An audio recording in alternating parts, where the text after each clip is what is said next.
I want to welcome you all here tonight. We're just a couple of minutes away from getting started. And before we do, I'll stand and lead us in the pledge and then ask Mike Lawson to bring the invocation. I pledge allegiance to the flag of the United States of America and to the republic for which it stands, one nation under God, indivisible, with liberty and justice for all. Let us pray. Heavenly Father, I just thank you for this wonderful day you've given us today. I pray, Lord, that the opportunity to serve on this council for each one of us, it's a true blessing to lead this city and to make decisions in such a positive direction. I pray, Lord, and thank you for just each and everything you give us, and you give it to us unconditionally, Lord. In your name we pray. Amen. Amen. Thank you, Mike. All right, let me again welcome you to this regular meeting of the Springdale City Council. This is Tuesday, April 25th, 2017.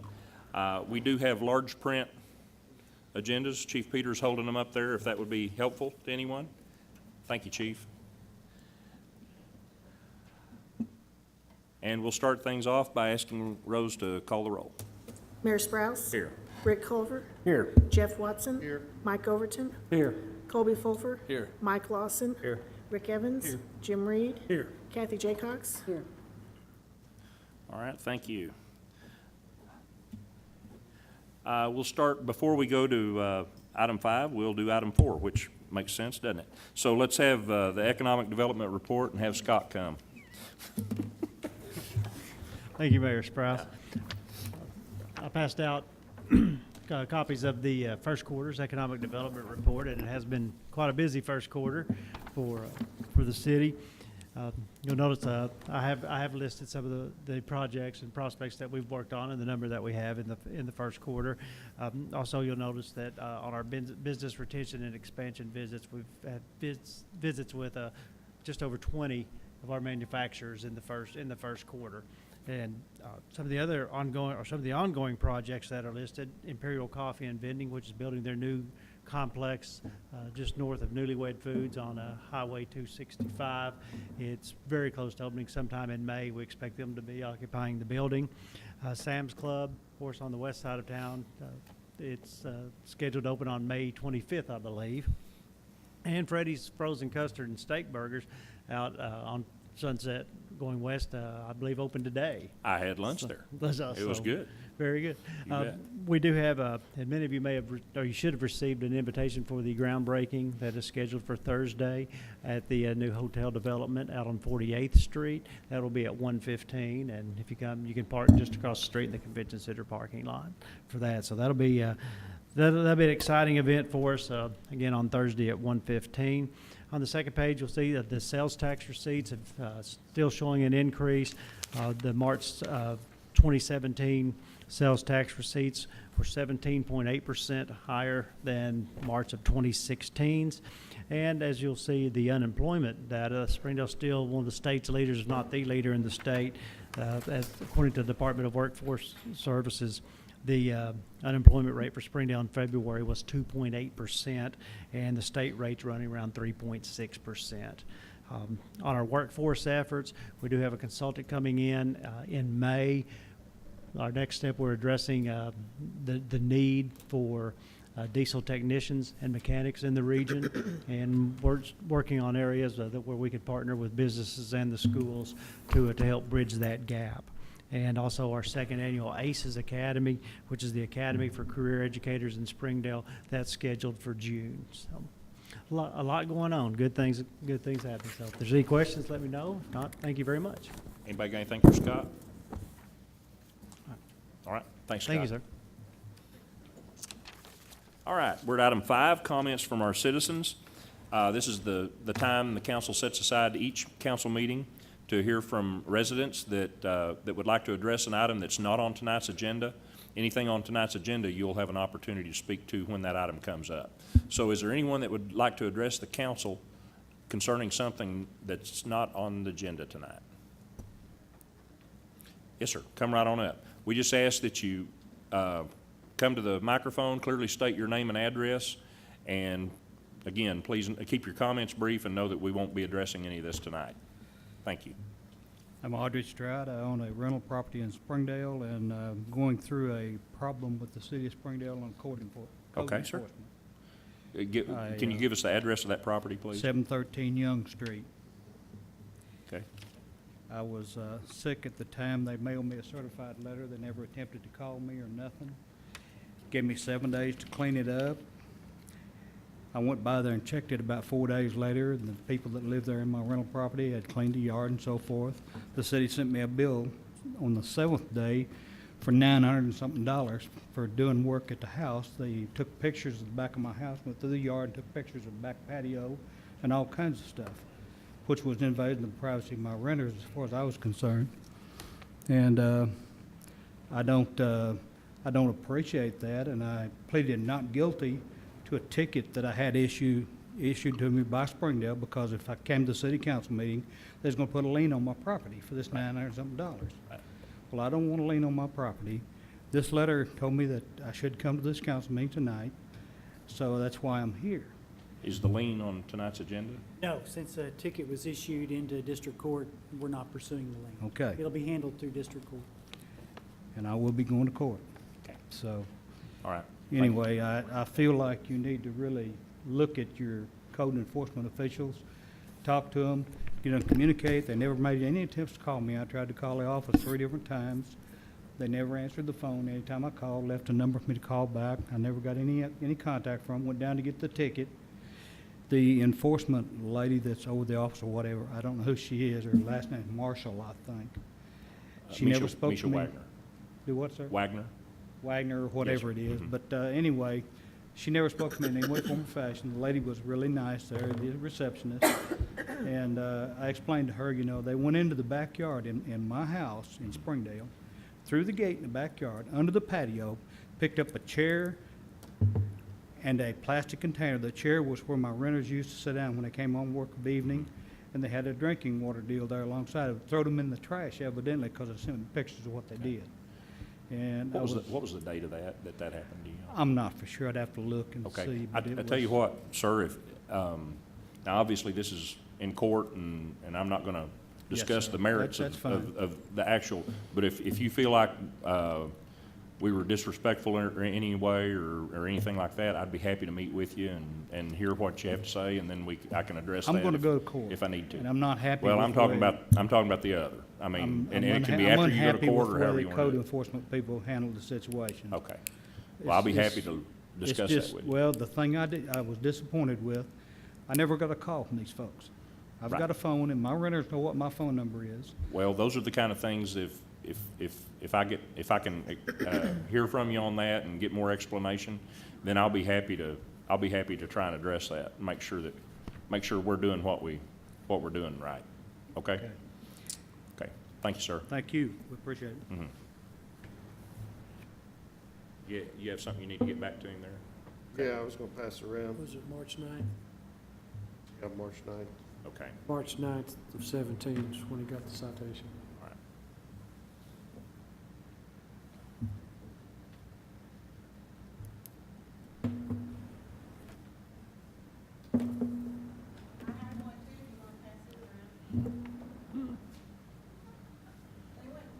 Ma'am, you're going to need to come to the microphone and give your name and address. Okay, thank you.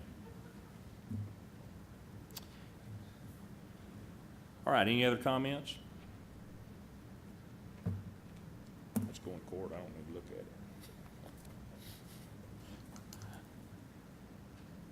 Okay, council, you've had an opportunity now to look at the minutes, go over those. If there are no changes or additions, I'd entertain a motion to accept them as presented. So moved.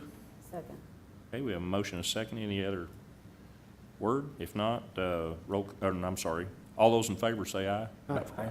And all opposed, same sign. All right, thank you. Procedural motions, item 7, what's your pleasure, council? Move for A and B. Second. Okay, we have a motion for A and B. Roll call, please. Evans, Yes, ma'am. Reed, Yes. Jaycox. Yes. Culver, Yes. Watson, Yes. Overton, Yes. Fuller, Yes. Carries 8-0. Lawson. Yes, ma'am. Carries 8-0. Okay. All right. Item 8, Finance Committee Report and Recommendations, Chairman Jeff Watson. Jeff? We had a finance meeting, and one of the items before the committee was the need for a copier. If you don't mind, help me out on this. Apparently Wyman took bids for a copier, and after he, Right, we've gotten another price right, after the committee meeting, yeah. We didn't take bids, we took quotes. So we Okay. had them come in and quote. One of the and what salesmen office is it for? I've forgotten. for the mayor's office, Okay. for our copier. And one of the companies that we've been dealing with, their salesman had left them, and I didn't know who to contact, and their district salesman came in and gave me the second quote, and I didn't have it in time for the committee meeting. Well, it turns out that his quote's $50 a month cheaper than the one that I presented.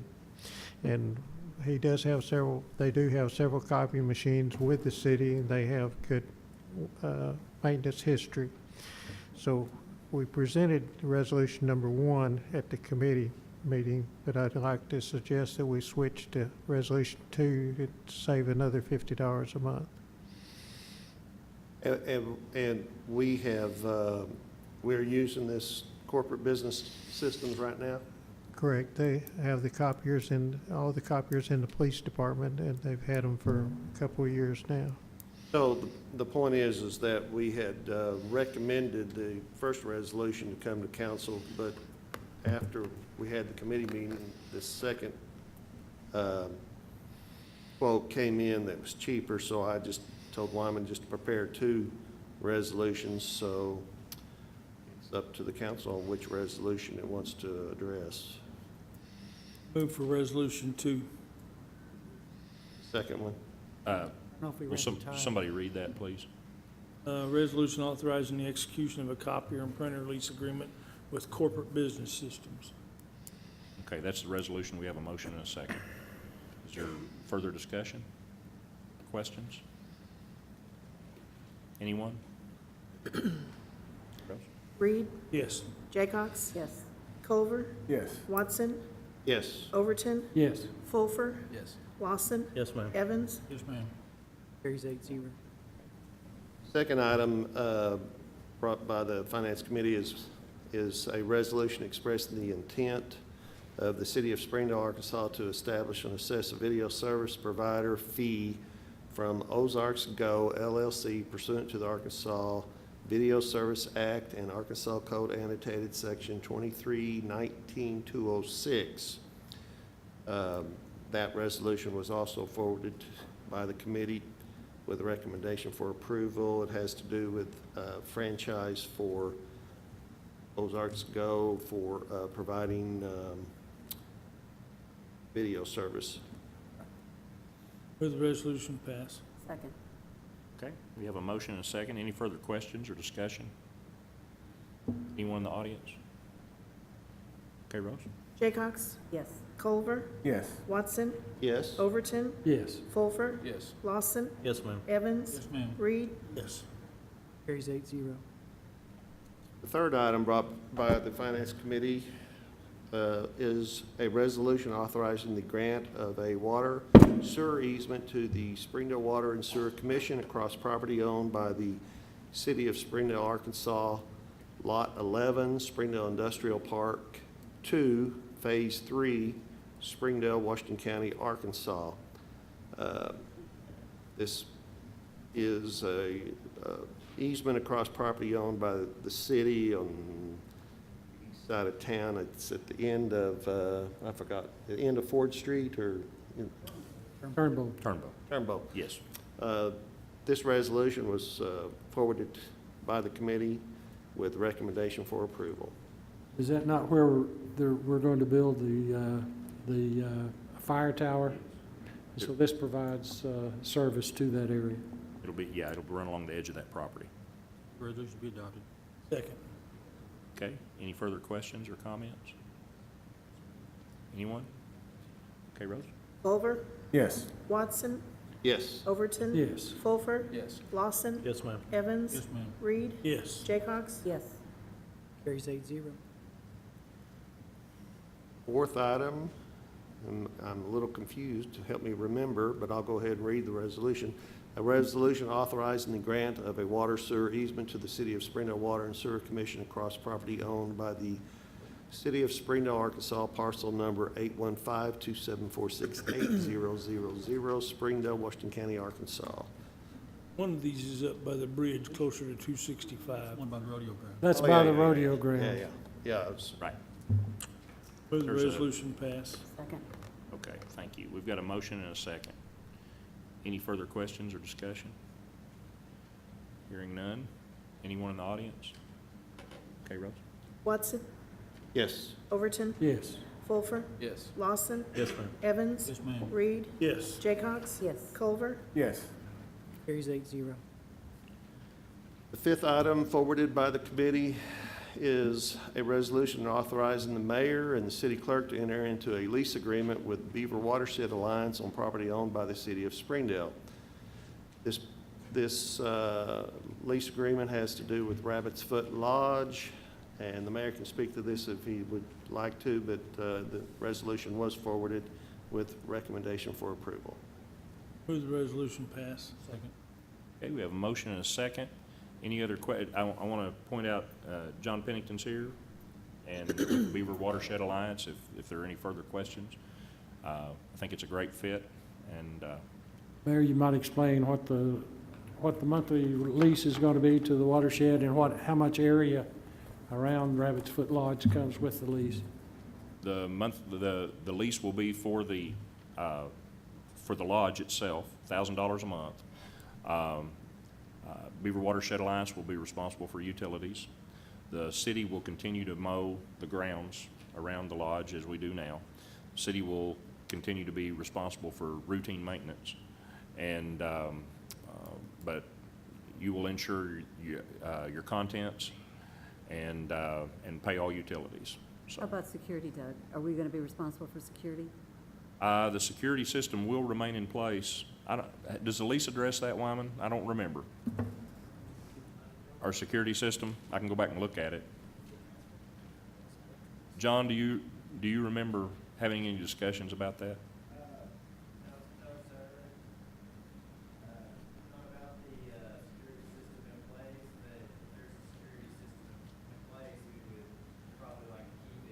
Okay. Would y'all take that on as far as the fee? I don't know that we discussed that. No, we did not, but we did agree to pay, utilities, pay bills. I think we may have figured that in the $1,000 a month, plus what we were paying a company to maintain the grounds, which we'll continue to do, but we weren't trying to make a killing on this, but we were trying just to recoup our costs and help. It's better than $1,000 a month as a whole, and plus having somebody in that building is a whole lot better. What about access for the remaining 40 acres around the Rabbit's Foot? We'll certainly allow them to use that for, if you want educational purposes. They're not gonna build any structures or anything like that. No, my point is, do they have exclusive use of that, or does No. the city have, but our It's lease? still part of J.B. Hunt Park. But, okay, so our lease does state that the city does have Right. control over them. No surprises there, John? Yeah, that was our discussion all along. The lease is limited to the structure commonly known as Rabbit Foot Lodge, as well as parking areas adjacent thereto. So the parking behind the lodge would also be theirs Could be 40 for them acres to of use. parking too. Yes. That's a month-to-month lease. Month to month, either party can end the lease with 30-day notice.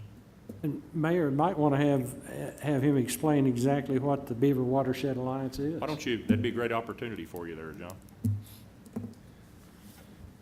Thank you, members of the City Council, for the time to speak about the Beaver Watershed Alliance. That's what I always enjoy to do. So Beaver Lake is the regional water supply, and that water supply access was largely made possible by the City of Springdale, who originally owned the water utility. And Mr. Philip Steele was a major player in making it possible to have a water utility, to have Beaver Lake for the region. And as with all water supplies throughout the nation, throughout the world, they are important for the people that drink the water, important for the businesses that use the water to produce goods and services such as Tyson Foods, for example. And then it's a great amenity for the recreation, quality of life, and regional economy. And back in 2007, the Northwest Arkansas Council was thinking that it would be a good idea to have a management plan for the Beaver Lake watershed to help proactively take care of the regional water supply. At that time, issues in the Illinois River watershed were causing the region to have to act reactively to outside forces. And then so through going through the experience, everyone thought it would be a good idea to proactively protect the water supply. And we had some consultants come in, national consultants that make plans across the United States, work with stakeholders from Benton, Washington, Madison, and Carroll counties. All stakeholder groups were involved in that process, and 3 scenarios basically were recommended. The first scenario was do nothing, and that was really not acceptable. The second scenario was to be aggressive and seek new regulation, and that was not acceptable. And so the third approach was a voluntary approach, and that is something that everybody from all 4 counties could buy into. And so the Beaver Lake Watershed Protection Strategy contains all of these practices that are recommended to take care of the water supply. And the Beaver Watershed Alliance is the organization that oversees the implementation of the strategy, works with the different agencies in each of the different counties, works with the different municipalities, and works with the landowners who own the land and make the management decisions that impact the regional water quality.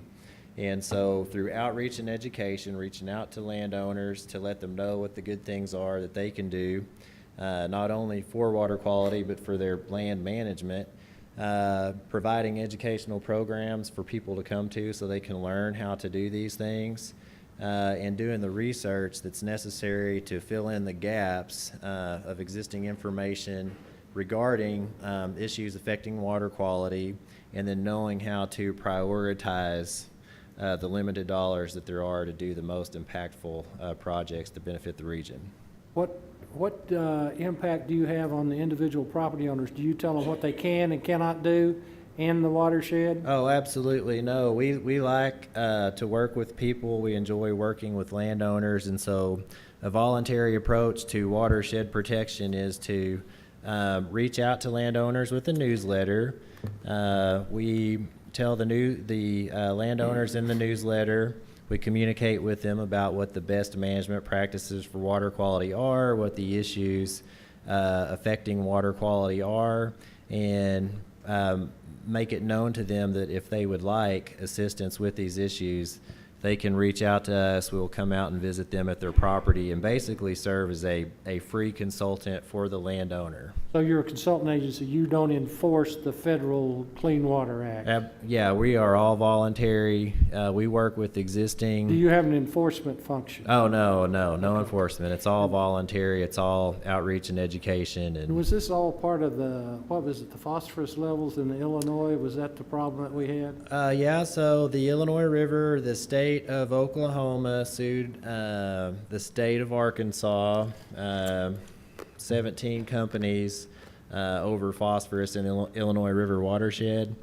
And that was back in the 90s, and it was sort of the time where water quality issues were starting to come to the forefront nationally.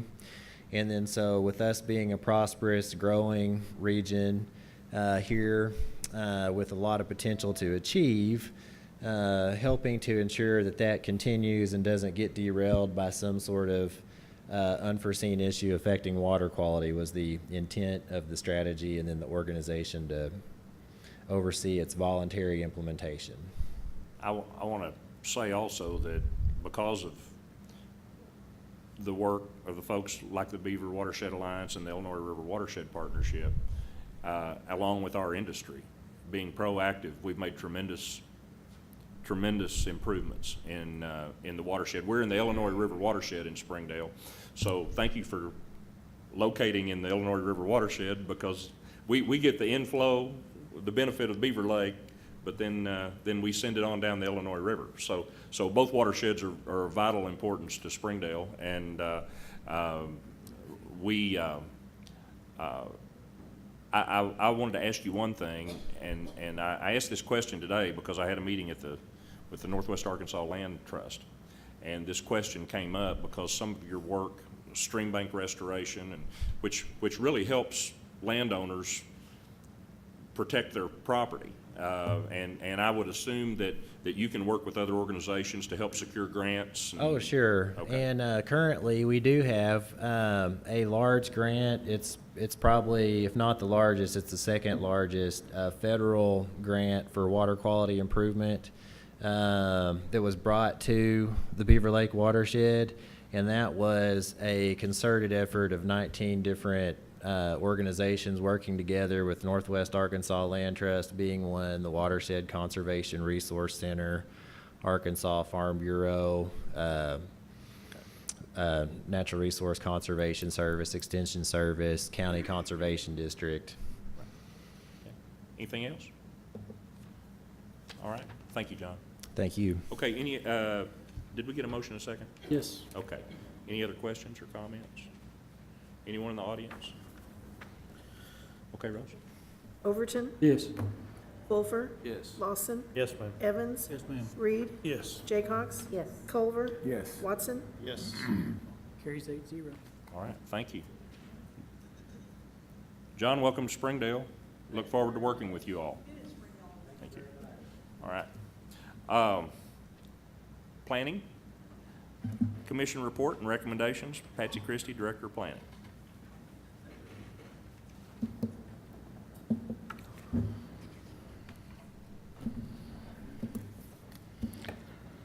The first item on the agenda is to accept a final plat for Tyson Heights Phase 1 subdivision. I have to apologize, we do not seem to have any pictures to go on the screen. And I don't know if it's because I don't know how to get them there or they're not there, but we couldn't get them up there for some Good. reason. IT help? Well, we couldn't find them, so I don't You can't know. find the pictures. Right, I don't know what Do happened we to have them. everything on our, You should have everything Dropbox? on your iPads, On our as far as iPads. that's concerned. The Tyson Heights subdivision is located on Don Tyson Parkway. It's a single-family residential subdivision. They are in the process of completing all the paperwork for the signing of the final plat. The title of the ordinance reads, an ordinance accepting the final plat of the Tyson Heights Phase 1 subdivision to the city of Springdale, Arkansas, and declaring an emergency. Planning Commission reviewed this at the meeting at the first of the month, but they didn't have all their streets paved, and so we waited to bring it to the end of the month. So we made sure we had all that done before it came in. Patsy, this is Roush Coleman, is that? This is a Rosh Coleman project, yeah. Yours to pass. Second. that's the one where the streets are already going in. Right, streets are there, Okay. yes. They haven't started any houses yet because they can't do that till we Right. get the final Okay. plat approved. Okay, we have a motion and a second. Any other questions or comments? Ma'am? Come right on up here if you have a question, please. She's just asking where the location of this is. Oh, It's okay. east of 265, down there past the, well, it kind of lines up with George Anderson where it If you comes drive through. between 265 and Butterfield Coach, it'll be on the north side where Mm-hmm. Right. they're already doing a lot of dirt work. There's an existing subdivision, there's a creek, and it's on the other side of that, yeah. Okay. Other questions?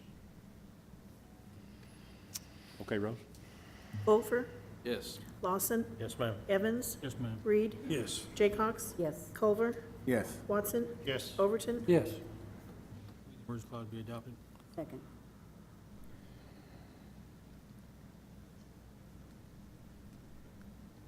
Lawson, Yes, ma'am. Evans, Yes, ma'am. Reed, Yes. Jaycox, Yes.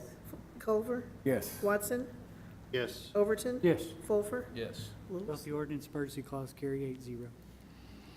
Again, these are brought to you with an emergency clause because they're ready to move forward with these. That's why we're here, I okay? actually was just going to make sure that's Yes, exactly what that the was- emergency was. And that's why you didn't get it last time, because they weren't ready for it. Now we're ready to move forward with it. That's why it has the emergency clause. All right, thank you. Feel better, they're emergencies, after our discussion a few weeks ago.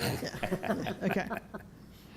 I'm not going to bring you one if it's not ready and there's not an emergency, if there's not something. But usually when we get to this point, they're ready to do something and they've already been 6 weeks into the process. After they've on- jumped through all your hoops, they're ready.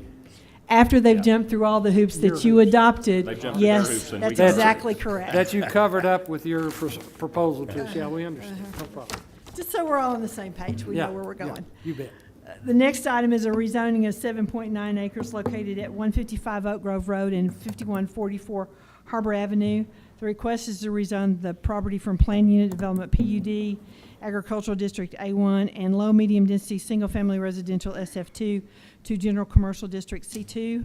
The Planning Commission recommends approval of this rezoning request. The title of the ordinance reads, an ordinance amending ordinance number 3307, the same being the zoning ordinance of the City of Springdale, Arkansas, and the plat pertaining thereto, by rezoning certain lands from a Planned Unit Development PUD, Agricultural District A1, and Low Density Single Family Residential District SF2 to General Commercial District C2 and declaring an emergency.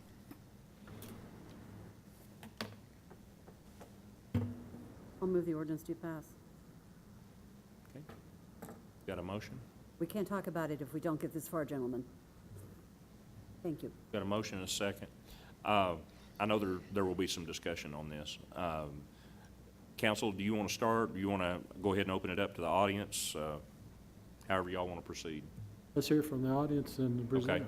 Who would like to speak to this issue? Just come on up.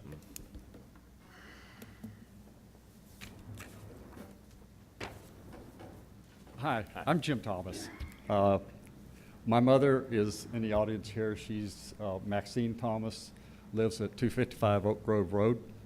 I'm her eldest son. So I'm here on her behalf. Jim, this evening. where is that from? 255, if Oh, I see I it. understand I it, see it. Thank is right in the middle of this. The property Now- kind of surrounds it, the property in Correct. question. Okay. Now, then there is an issue that I would like to bring up first, and I'll thank the city council's letting me speak tonight about this. The agenda and the ordinance that Patsy just read says 155 Oak Grove Road. The petitions that we have received say 355. All the notices to nearby residents said 150 or 355. Patsy, do you know what the difference is there? What's on, I haven't, does the ordinance say 155? Ordinance says 155. Name and description. Affect it Does as long as the legal description is correct of what's included in there. That's just the layman's description. The legal description has been checked to make sure that it's the right location.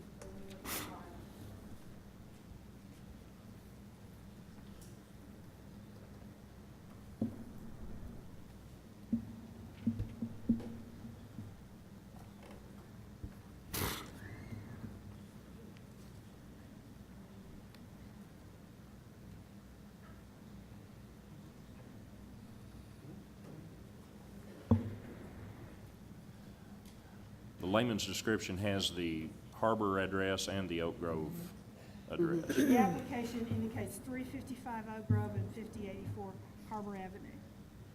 Now, you're saying the letter obviously got to the right people, but Yeah, it got to the right people, but it's 5144 according to the petition, and 355. okay. Steve?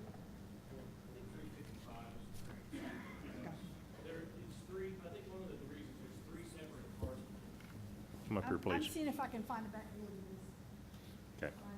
I believe 355, there's three separate parcels. So the one on Oak Grove that's mentioned in the petition is 355. And the property was noticed and posted and all that, but in the legal descriptions and the deeds are correct that are in the packet. Okay. The legal description is correct, which is really what rezones it. So as far as notification, the same people, the right people were The notified? right people were notified, and the legal description is correct. All right. Okay, Thanks. assuming Go there's ahead, Jim. 355. Yeah, go ahead. It's kind of important, based on what I've got to say this evening. Again, I thank you for letting us come before you. There are things, and there are some other residents here from nearby as well here tonight that may or may not speak tonight, but may have contacted you. I sent you the letter. I'm not going to take up a whole lot of time, but I do want to kind of supplement and support some of the things that I said in the letter for those of you that were able to see that. We basically opposed the rezoning and a request for rezoning for 5 basic points. One is that the petitioner is currently not within, has been sent and received a notice of violation on code violations for 355 Oak Grove Road. It doesn't seem appropriate to approve a rezoning to reward him for being out of compliance with city code for a number of years. Second, we believe that if I'm standing too close to this, No, please you're fine. tell. You're doing great. If the petition is granted to rezone this, we believe that there are reasons to believe that the operations of the petitioner will constitute a traffic safety issue. And I'll discuss this in just a minute on Oak Grove Road, because there are a number of operations conducted by this petitioner that require heavy traffic, heavy trucks to move roll-off boxes. There's a tour bus outfit on the location as well that can use the property, the access on 355 Oak Grove Road to go on to Oak Grove Road. We also feel like that the type of business that is being conducted by the petitioner really doesn't support the city's plan and will devalue the property of the property owners nearby, both my mom's property as well as a brand new 140 home housing addition just on the west side of Oak Grove Road. We feel like that the type of business that is being conducted and will be conducted on these properties will not be good for the community, for our neighborhood, or any of the other. And we feel like the petitioner will, operations create a blight on the neighborhood that will cause other commercial properties not to want to locate around them, that we might support in the future. So we feel like that the petitioner's business operations are incompatible both with our neighborhood needs and with the city's long-term plan. Kind of some specifics to support this. Right now there are, among other things, the petitioner has been conducting based on the code. I got a copy of the code enforcement report and a notice of violation from city code. And it said he's been conducting a business that's prohibited for the current zoning. For a very long time? Do you know? How long has, okay, all right. To be honest with Didn't you, interrupt. I have looked, part of it is evidenced by, I think Colby called me yesterday and said there were 38 roll-off boxes on this property right now. And I know I've seen aerial photographs, past aerial photographs that show those roll-off boxes not only on that property, but also on current property that the petitioner has right now that is zone C2. I'm not sure that those roll-off boxes are even permitted under C2 designation. But the issue is that they're there. They have been there for years, and they have not been in accordance with city code. Those types of boxes, they're the big construction type boxes that have to have a heavy trucks to come out and pick them up. And so they make a lot of noise. They're an eyesore, and that's a lot of the things that we object to. So, Jim, they're stored there? Is that the, Yeah. and then they They move them in and out? They apparently come and go. Okay. They're probably rented out and come back. I don't know, but it's been several years that I noticed. And you got to understand that that is existing C2 property is not part of the zoning request, but the existing C2 property that is shown on the picture here was grandfathered in. But our contention is it was grandfathered in as C2 based on the operations going on. His operations have changed over the years. And I'm not sure that the operations that were originally zoned in as C2 are the same ones that are being conducted even on that property today. So I guess our issue is that we don't need to approve a rezoning request to get this petitioner to come into compliance with city code.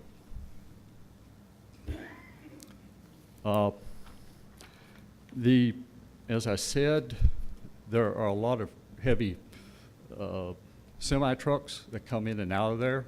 There are semi-trailers that are stored by the petitioner on the 355 and on the current C2 property. The roll-off boxes require heavy trucks to pick them up and to move them back and forth. And we feel like that rezoning 355 will give them an access from Harbor going up and then out on Oak Grove Road. And that will be there, as you, if any of you that travel Oak Grove Road right now, especially before school, there are 3 schools out there in that area, including, but not limited to, the brand new high school to the west.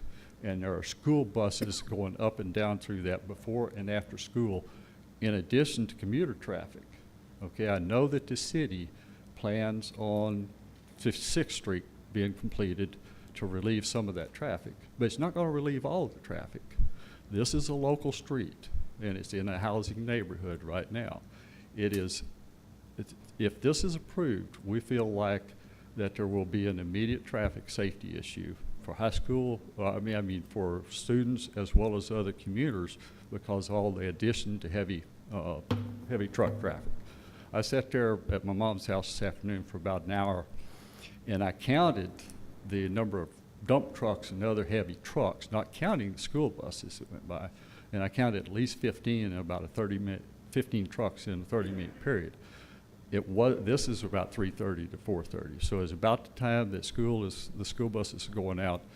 So there's a lot of heavy traffic on Oak Grove Road. I don't think that 56th Street is going to take care of all that. Regardless, we're going to have a lot more traffic, I believe, if this is approved. I'm assuming the 307, the northernmost piece, that's currently A1. Yes. That's the agriculture piece. Agriculture. Where are those roll-off containers right now? Where do they? Right behind the house at 355. You see that little upside down V-shaped road? Uh-huh. Upside down what? It's right at Up at the north. It's right at the top. Yeah. Yeah, right in there. Okay. All right. So there's I'm sorry. they're sitting on A1 now. I think it's where about where that box is? Yes. Pretty close? Okay. I just saw the box. Okay, that's all right. That's all right. But we've seen them. I've seen aerial photographs all up and down through there. So Well, I guess my question, Ernest, that type of use, is that allowable in a C2? I don't know what you, And is it allowable on A1? Allowable Misha on is A1. on vacation, so Toby may have some of those answers. I don't know what use unit that, Steve might be able to address what use It's- unit that falls into.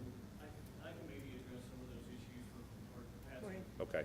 Can We'll I make sure ask and give Patsy you- a question yeah. first? Patsy, would you mind, let me ask you a question real quick, if you don't mind? What's the C2 that's already up there? Why is that inside the yellow line? Well, part of because the- all the pieces are property together. The C2 is not being rezoned to C2 again. But It's just the rest of is it's it being added within to the it. legal Contiguous. description? Same property owner. It's the same property owner. It's hashed out, as you'll see on that drawing. It's But it- actually hashed out. It's hashed Okay. out. It's not being rezoned again because it's already C2. And it's the Okay. property that they own. All right, thank you. Do you want me to go over what's allowed in a C2 zone, so we have that information? Sure. Okay. Uh-huh. The permitted uses are citywide public uses by right, cultural, recreational, and health facilities, offices, studios, and related services, eating places, neighborhood shopping goods, trades and services, automotive services, parking lots, temporary buildings, transportation services, healthcare clinic, flea market, indoor. The conditional uses that are allowed on appeal to the Planning Commission are citywide uses by conditional use permit, utility facilities, recycling collection facilities, self-supporting tower antenna structure or monopole, auction houses, temporary classrooms, automobile sales, church, synagogue, mobile vending site, and commercial assembly. Those are the list of permitted and conditional uses in a C2. So temporary buildings are allowed in C2. And recycling collection facilities are too, but they don't have a conditional use to operate there. What's a transportation service? Like a bus stop, a bus terminal, or places that have limousines, those kind of things. That's what transportation Trade services Wouldn't be are. trucking. Trucking is allowed as part of, in some cases, trades and services, and could be considered to be transportation services as well. So that would be without it? In some of those things, I know that Mr. McCord had a trucking operation there long before it was annexed into the city. Right, I mean, on the C2 part. On the C2 part, I don't know how much of the actual area that he was using for that business when it was annexed into the city. I don't know that we ever went back and documented that when it came into the city either, so. Trades and trade services, what all? Trades and services could be construction contractors, offices, heat and air, those kind of things. I mean, I can go to the specifics if you want to know what the specifics are for that use unit. But they're allowed in any C2 zone that we have now. Right. Oops, wait a minute, let me back up here.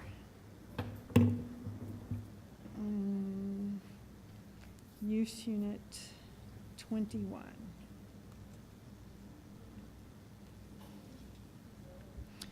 Use unit 21 includes an animal hospital, an armature rewinding, auctioneer, building material establishment, cabinet maker, contract construction services, contractor's office and warehouses, direct sale of general merchandise, disinfecting and exterminating services, electrical repair services, electrical supply, equipment supplies and repair, farm supplies, funeral home, crematorium, furniture repair, glass sales, heating and air conditioning equipment sales, institutional furniture and furnishings, janitorial supplies, laundry service, linen supply, lumber sales, machine shop, medical and orthopedic appliances, merchandising vending machines, monument sales, packing and crating services, parcel delivery services, photography, plumbing supplies, plumbing, electrical, air conditioning and heating shops, reupholstery, rug cleaning and repair services, self-service facilities, taxidermists, tool sharpening, trucking establishments, and vending machine service and supply. I mean, it's a general commercial district. We took So- the automobile sales and the open display out of it. Yeah, So trucking services are allowed in? yeah, trucking If I establishments are understood that allowed. right, then these roll-off boxes are construction, usually, they would be allowed too. I don't know that that's the case. I mean, I'm not sure what they're there for. Are they ones that are used only for construction? Are they the ones that are taken to businesses? I don't really know because we don't have. Doesn't really matter as long as they're empty and they don't have any trash in them. Could be. And then, there is also as a conditional use, a recycling and collection center could be there too, but they're not using it for that, Right. so, yeah. What did you see there? Trucking Trucking establishments. Yeah. Yeah. Okay. And that's what's currently zone C2. Right. I guess the question I've got is, I thought that I heard last time. Go ahead, Jim, if you don't mind speaking into the microphone. I that thought would- I heard, this question is of Patsy. I thought I heard at the planning commission meeting that outdoor storage was not allowed on C2 property. Outdoor storage has to be screened. If it's new, it has to be screened. It has to have a dustless surface. Those are the new requirements for those. If it's outdoor display for sale, like a used car lot, but lumber yards and places like that that have outdoor storage would still be allowed in those, but they have to be screened and those kind of things when new construction goes in. But that wouldn't apply to this as long as they're on the C2 property. As long as they're on the C2 property, they were grandfathered in with whatever was there. Yeah. Even if they change the business over time, do they have to come back to it's- request that? It's the use that matters. I mean, if they're staying in this same group, if they were going from a trucking operation to a restaurant, that would be different. That wouldn't be continuation of a non-conforming use, but and this is a pretty general category, so there's lots of things that could have gone in that location. What was the recommendation of the planning commission?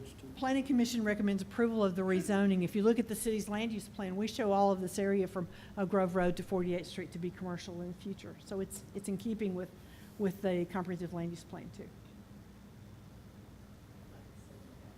Okay, but to sum this particular point up about traffic safety, you're talking about a lot of heavy equipment going out onto Oak Grove Road, creating a traffic issue.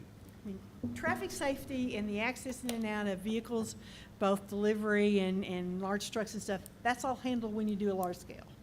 That's not necessarily, this is not the time we discussed, does it get access to Oak Grove Road? Do we limit access to 56th Street? Those kind of things are just going to do a large scale.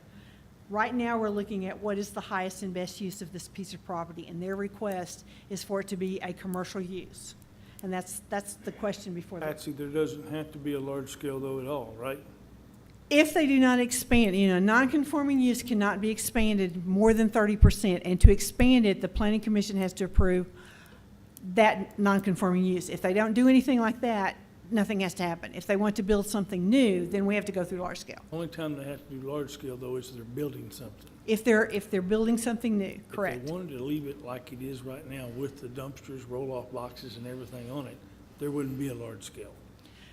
Shouldn't be if that large scale, if that non-conforming use was there when it started. And there again, I can't tell you how much of the area they were using. We would have to go back and determine when it was annexed to the city, how much was actually being used, and we haven't done any of that.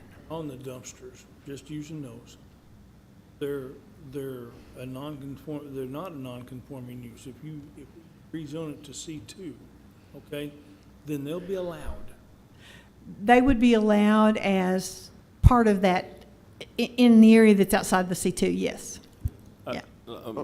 Okay, go ahead, Jeff. On the land use plan, you said that the land use plan shows from Oak Grove Road to 48th Street as commercial. And Harbor to Elm Springs So Road. everything in that Large scale. large area is shown as commercial. Right, and Oak Grove Road serves as a buffer between that residential area and that commercial area that we've established. This goes all the way over to 48th Street, and we'll see probably heavier commercial development along 48th Street, I would assume, than we would see along Oak Grove, but they're asking for C2, which is just a general commercial zone. So let me ask, the C2, the current C2 that was grandfathered in, for whatever development happens, if this is rezoned to C2, whatever new development happens outside of the current C2 would have to meet all current commercial standards, is that Right. correct? If they're going to build something new, open up a new operation, open up something different to develop it as commercial, they would have to go through. And the difference between a large scale and a non-large scale is if it's an acre or more, it has to go to planning commission.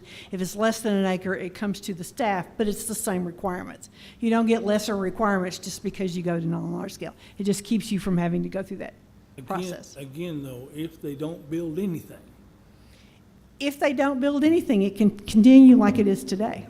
So they can expand the use of that back area with the containers without expanding their building and nothing changes. Well, I guess Ernest and I need to talk about that. They If could it, ask for 30%, up to 30%. well, once it's zone C2, it's not a non-conforming use, and it's putting it in that area, so. But it would have to be on the proper surface, and if it was outside the current C2 area. I would say it probably would, yes. We'd have to determine, We'll have to go back and determine what was being used as a non-conforming use when it was annexed into the city. And I don't know that I remember when that part was rezoned to C2, so we'd have to go back If you and, remembered what year that was. no. Years ago, I remember things better than I do now, I think. Steve may know when it was annexed. I mean, I can look it up, but I don't have that information off the top of my head, too. So. Jim, I know you'll have the right to come back, or you go ahead and finish if you're Well, not okay. finished yet. I think we need to hear from Steve, and of course, we'll obviously allow anyone else as well. I think I would say that, guys, put yourselves in our place. There's a brand new housing neighborhood right across the street. Some of these people are here and they're going to speak tonight. Ask yourselves if that's what you would want for this to continue and be expanded. Thank you. Thank you, Jim.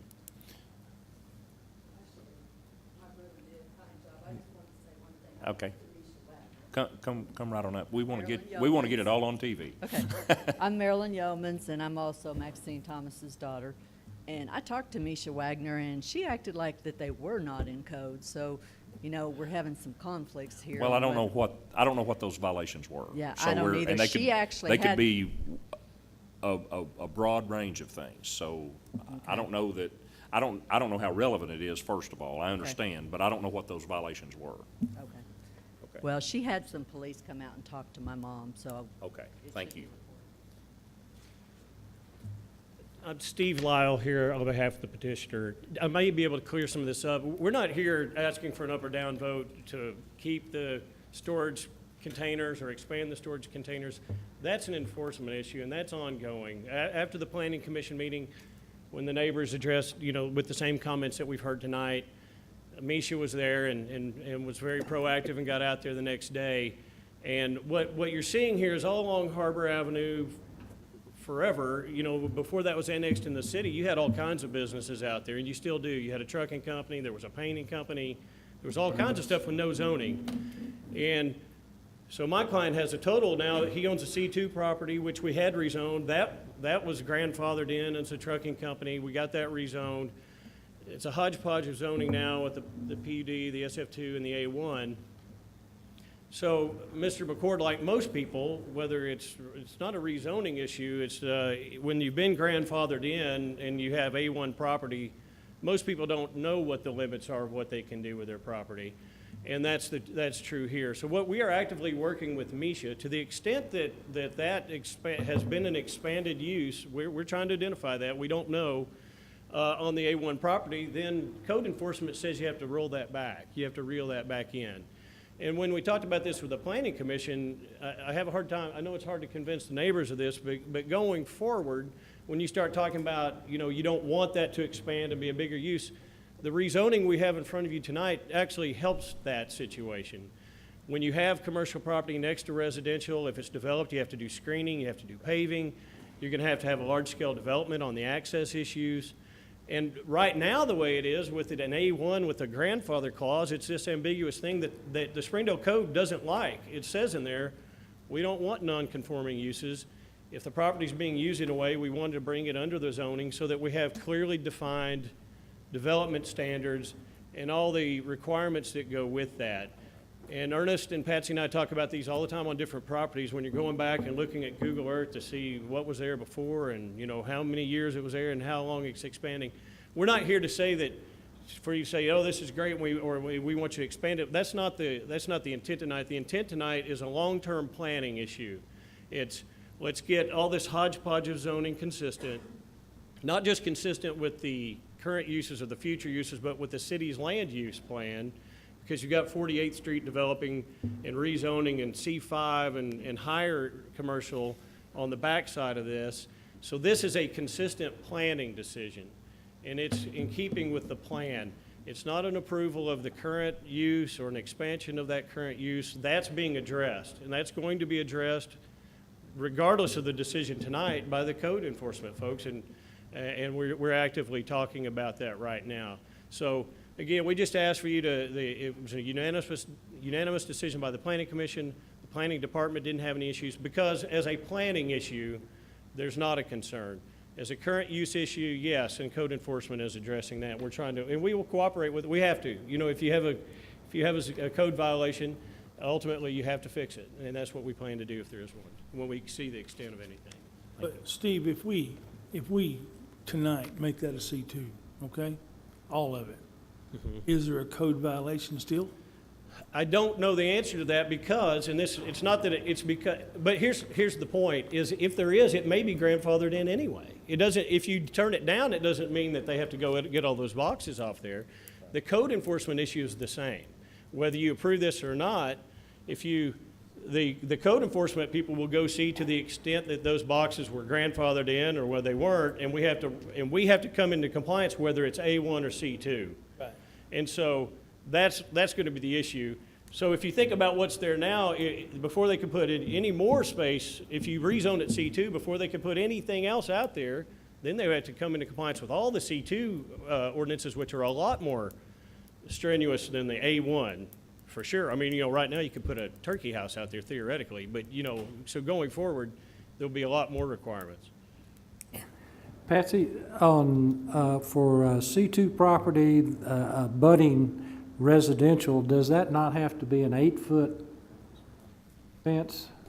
There is a screening requirement, and I think it is no. It's an no- eight, It can't be any shorter than 8 feet, yes. it's got to be 8 feet. Right, and it has to ha- Opaque fence that you And it cannot has see to through. have landscaping with it, it has to have a tree Yeah. canopy that goes with it and that stuff too, yeah. So any new development on newly rezoned property, C2, would require all On any those. property that's zone C2, new development And- would have to meet those new Right. requirements. If that A1 were zone C2, the screening would have to be done. Right, and we have period. commercial design standards for what the building looks like, how it's set back, what the parking requirements are, the parking lot lighting, they have to submit a lighting plan as well. We deal with those issues for commercial development. It's not just the landscape, it's also the irrigation that has to be done. Right, and there is landscaping and trees in the parking lot, But- minimum amount of parking spaces. But Mike, that still only comes into play if they build something. Right. Just zoning at C2 does not bring that into play. The rezoning will not require The fencing, anything on their part. nothing. Right. Only if they expand, I guess, but my main Only question. if they build. Is it a building or is it expansion of the area they're storing the containers or? Well, they would have to get a variance to expand more than 30%. 30%. Yeah, if it's a non-conforming, whatever the non-conforming use is, as Steve said, that's what it is, whether you rezone it or you don't rezone it. The question's going to be, what are the parameters of that non-conforming use? Without rezoning it, they would not be able to expand it at all without planning commission approval, and then only up to 30%. If they do rezone it, any expansion would trigger the paving, the screening, it wouldn't even be a All the 30%, it would be Any- it would be zoned properly. Then any expansion above the existing non-conforming use, whatever that is, would require them to comply with the Have to zone it, have to zoning, screen it. screening, paving. Go ahead, ma'am. I'm Judy Jordan. I live in Parker Place with a number of these people, having retired here in Springdale after 30 years as a public servant in Pulaski County and with the state, and then becoming governmental consultant around the country. And thank you for letting me come tonight. I felt like I was right at home listening to you all. Don't know if that's good or bad. But I do want to point out, just from that perspective, one thing. We are very concerned a little bit about the process, and one of the questions I asked at the planning committee meeting was whether there had been any traffic feasibility studies, safety studies in regard when you were doing the city plan and this zoning to begin with. And I was told there weren't any feasibility studies, and I would just like to recommend in the future that you do something like that. Maybe I'm wrong, but that's what I was told at the meeting. And there were several people there. The problem is, for us, in a lot of respects, the residents, is the 2-lane Oak Grove Road and the entrance and exit to that. And if you travel up and down that every day, you see lots of school buses, you see lots of children, young people driving cars, all that sort of thing. Now, I know this is a zoning issue and this is a traffic safety issue, but it is one that I want to raise because I didn't even know the other day, I was behind a school bus and it stopped in the middle of Oak Grove Road with traffic all the way up to one light, all the way behind me, and let out 2 little children, and they ran on either side of the road. I thought they only did that in the neighborhood, but they do it on Oak Grove Road. And that's why we're all concerned. And the other aspect of this is we understand developing your own land and wanting to have your business expanded and that sort of thing. But the way at the Planning Commission, we looked at the plan and in reviewing the plan, and we're very excited about Mercy building over across 48th Street, and we're hopeful that that area would be developed for small offices and businesses as per the city plan. We don't think this kind of operation will entice it. It looks more as an industrial type of thing rather than attracting small business like doctor's offices and that sort of thing that we would be compatible with the construction there of Mercy. So I've worn two hats here, but the main one I want to point out, and I think you will hear more about this, is the safety issues are paramount, and also property owner issues are a concern. I know there are two families on Oak Grove Road right now that are getting ready to list their property.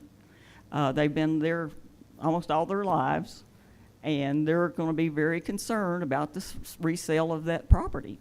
They're ready to retire, downsize like I did, and that kind of thing. And if there is industrial type equipment on that road and that sort of thing, it's going to reduce their property values. And that is the other concern for that. Now, I am heartened by the things I hear about as far as compliance and have to look at, the compliance that would have to be done in the future. But I think there's something needs to be done in regard to the safety issue. We need to look at that very carefully when you're approving any kind of business license or anything like that, or zoning in the future. Thank you. Mm-hmm.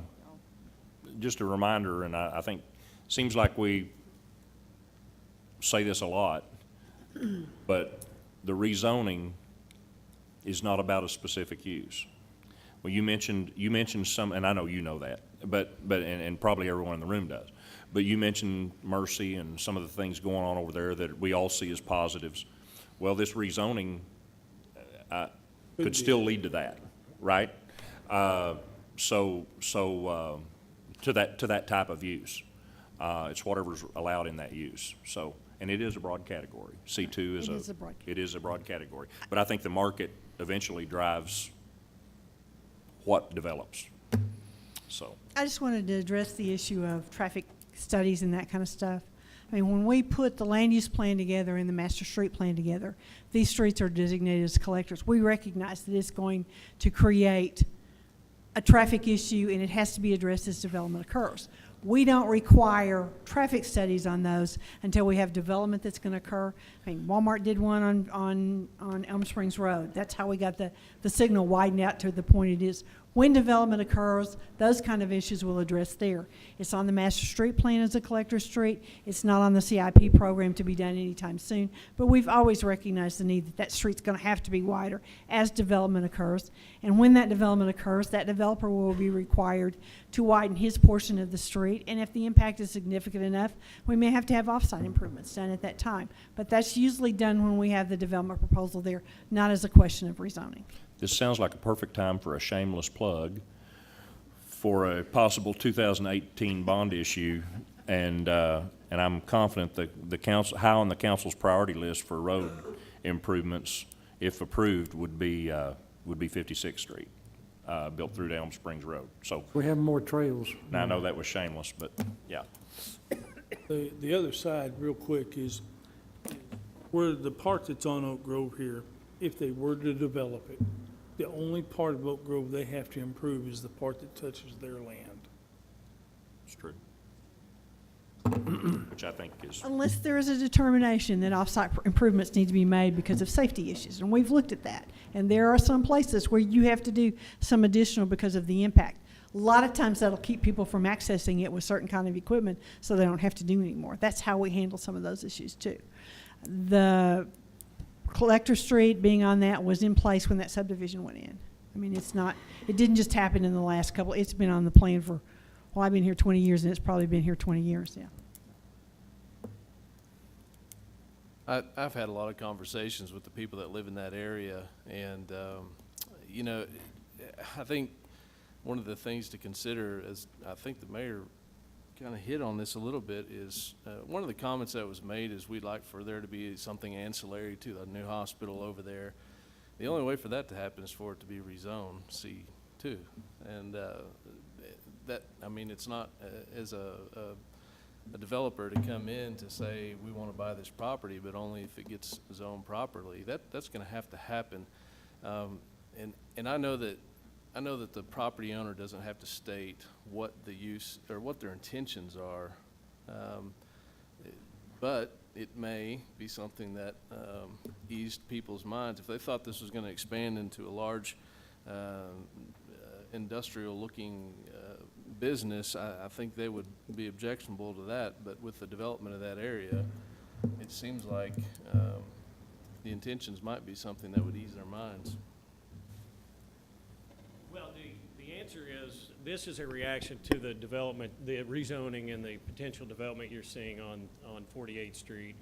It's exactly what you said. The highest and best use of this property, if you're going to sell it to a developer, is to get it all a consistent commercial zone so that a doctor's office or something like that can come in. There's not an immediate plan, but it's to be ready so that the next person who buys and develops this property is not going to want storage boxes on it. That's our goal. That's our hope. And so we want to have it ready so that it can be, be sold at its highest and best use. That's all it is. It's just to prepare for the maximum future use of the property. And one other thing that I wanted to point out is one of my best friends lives in that subdivision there that I have coffee with every morning.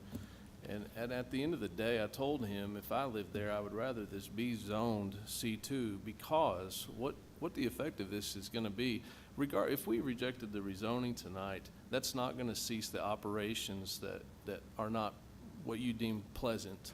They're going to continue to operate if we do not rezone this.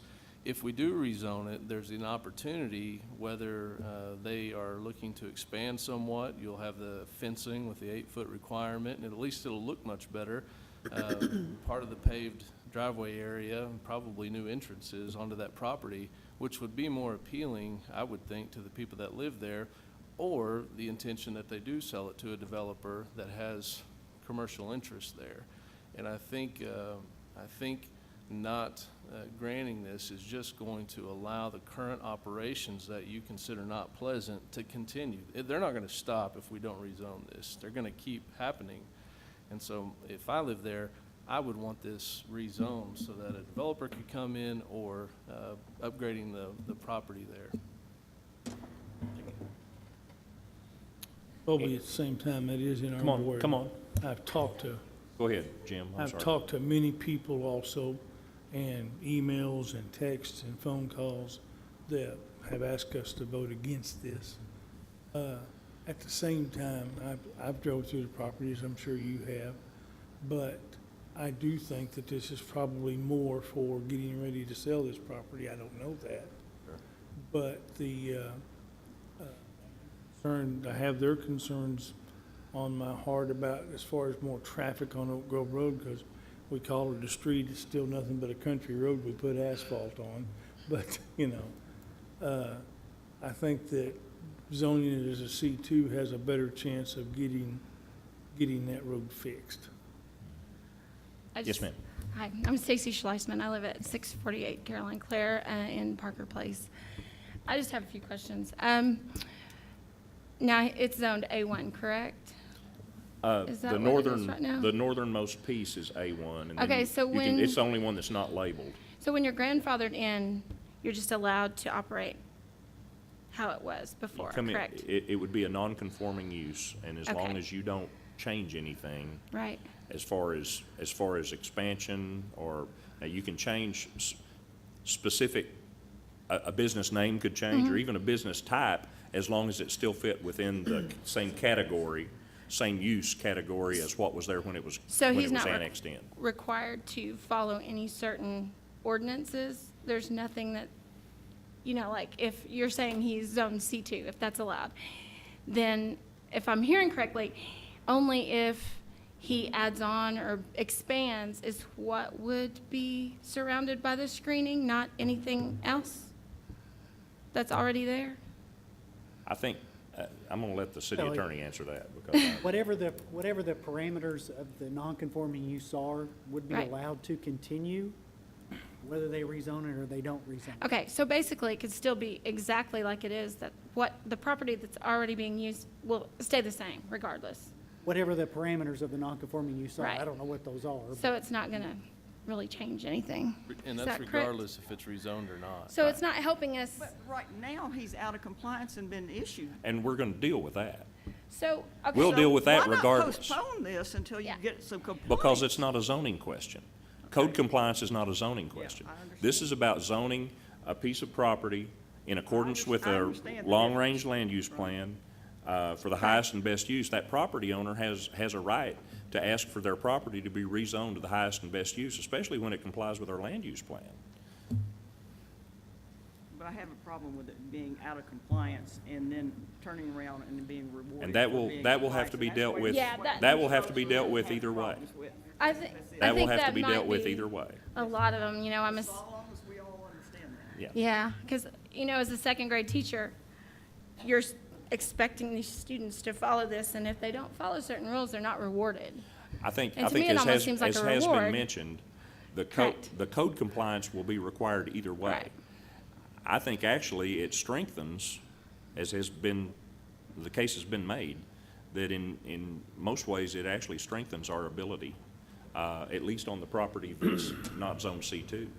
Okay, well, thank you for letting me speak. Would the new frontage that's going to be commercial cause more of a reason to address Oak Grove Road as expanding the road there? as Well, I opposed still to think A1? 56th Street being built through first is the, Right. is Where the does first priority. 56th Street come through, Mayor? It would be west of that, Jeff. I'm not West- sure you, west You of- can't move that over, that picture, those. yeah. It The would- it would be subdivision that's to the Outside west. the picture to Yeah. the left, yes. There is a gap in that subdivision, and that's where the right-of-way for The right of- 56th Street Oh, goes okay. through. Yeah, Yeah. yeah. You see that gap in the subdivision?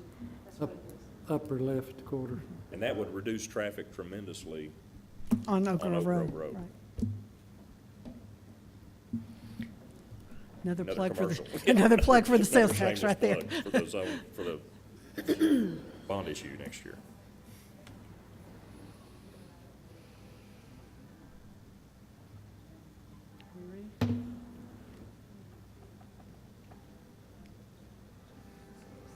Why do we have a PUD? Yeah, I don't know that either. Do you know? Well, we had a group that came in that wanted to do some special kind of development in that location, and they got Because of the, Harbor Meadows being in a close vicinity. Yes. yeah. I can't even give you much more. There was kind of a, Patsy likes PUDs, so she wanted to go ahead and expand it all she could. you made the decision, I don't get to vote. Oh, yeah, right. If anybody else would We like to weren't speak. coerced at all. Anyone else? So, Mr. McCord is the owner of all three of these tracks right now? Yes.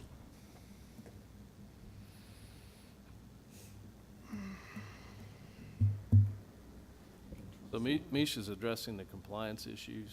Yes. May I ask why Mr. McCord has not complied until this point, or attempted to after all of this evidently going on for quite a while for these folks? I appreciate that we're in the process now. Well, that's the nature of the non-conforming use when you're grandfathered. The question becomes, how much was grandfathered? What do I have to do to be in compliance? If you have a new property that's zone C2 and you put a business on it, it's very clear what the compliance issues are.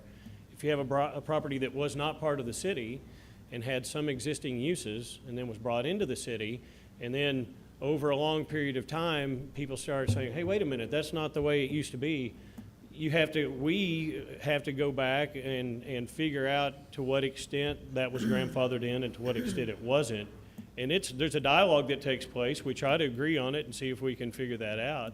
And most of the time we can, but we can't always even agree on Ernest is laughing because we've had these, you know, you have to, sometimes you say, well, no, that was always there. And other times you say, no, it wasn't. And you have to sort that out. Well, we didn't bring it in as C2, did we? No, it Well, came I'm from talking about the A1 property. They want the, Well, but we brought it in all at the same time, didn't we? Was it brought No. in as A1? It always comes in as A1. So somebody came back and said, we want to rezone this C2, so there was gonna, Right. some parameters there at some point in time. Right, on the separate parcel on the C2. Well, I mean, I assume that's where the majority of the business was being conducted on the C2, and that's why it was made C2. That's true.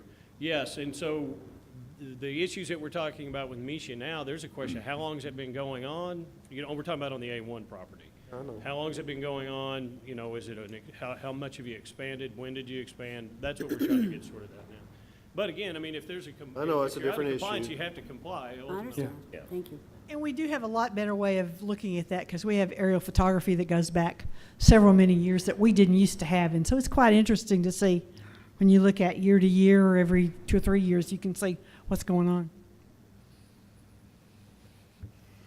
Okay, anything else? Okay. If there's no other questions or comments, I'll call for the vote. Evans, Yes, ma'am. Reed, This is a tough one.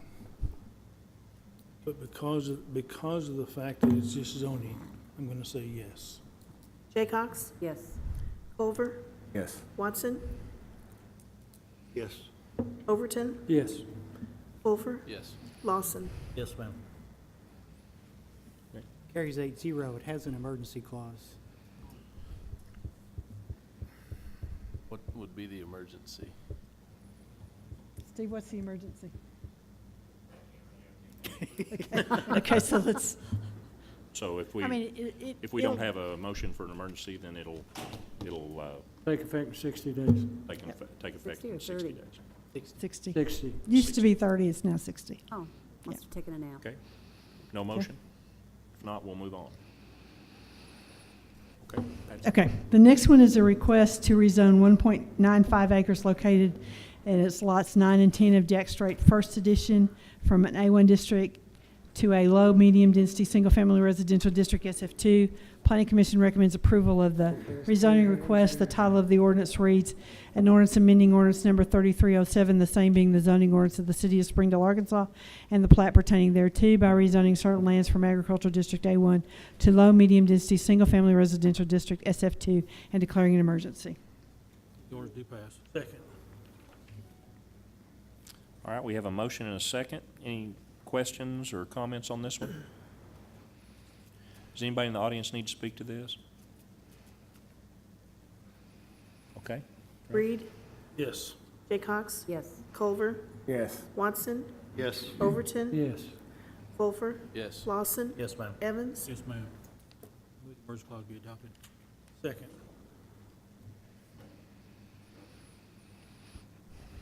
Jaycox, Yes. Culver, Yes. Watson, Yes. Overton, Yes. Fulfer, Yes. Lawson, Yes, ma'am. Evans, Yes, ma'am. Reed, Yes. Both the emergency clause and the ordinance carry 8-0. Hidden Rose doing a great job. Yes. I told her today, just be sure you pronounce very clearly Lawson and Watson. And, yeah. I heard we had a Fuller a while ago. Offer and Culver. All right, Patsy, go ahead.